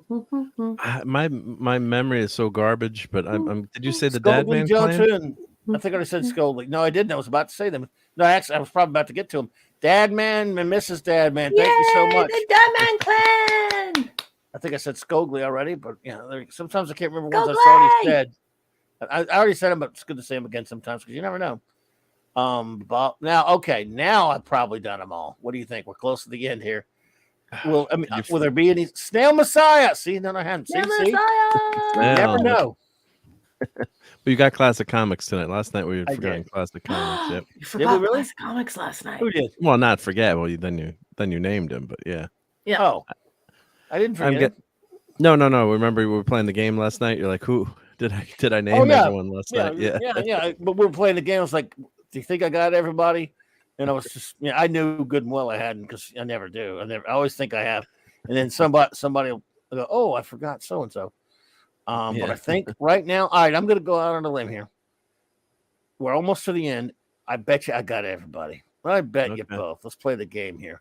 I bet you I'm going to go out on a limb and say I got everybody. Except for we forgot to thank every person who is watching this or listening to this afterwards. I did that. Oh, you did that, and also Eric O'Sullivan, and I didn't do that, but please make sure you share this stream, and don't forget to clobber the like button. Yes, indeed. I think I got everybody. Well, let's be all right, sure. I'm gonna Chasing 80s toys. I already got him though. Mm-hmm. Indeed. Did you say Dave G Sound was here? Yep, we got him. Okay, so that's everybody. I want to thank you all, my friends, and all of your turkeys. Yes, indeed. Thank you. Have a wonderful remainder of your evening, and happy Thanksgiving one more time, and have a great Thanksgiving weekend, because Thanksgiving, unlike our good friends in Canada, Thanksgiving's not 1 day, it's not even 2 days, it's 4 days if you know how to play it right. It's a huge thing down there. It's a whole 4-day weekend for some people. Have fun, everyone. Awesome. Good night, everybody.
I just love clobbering time.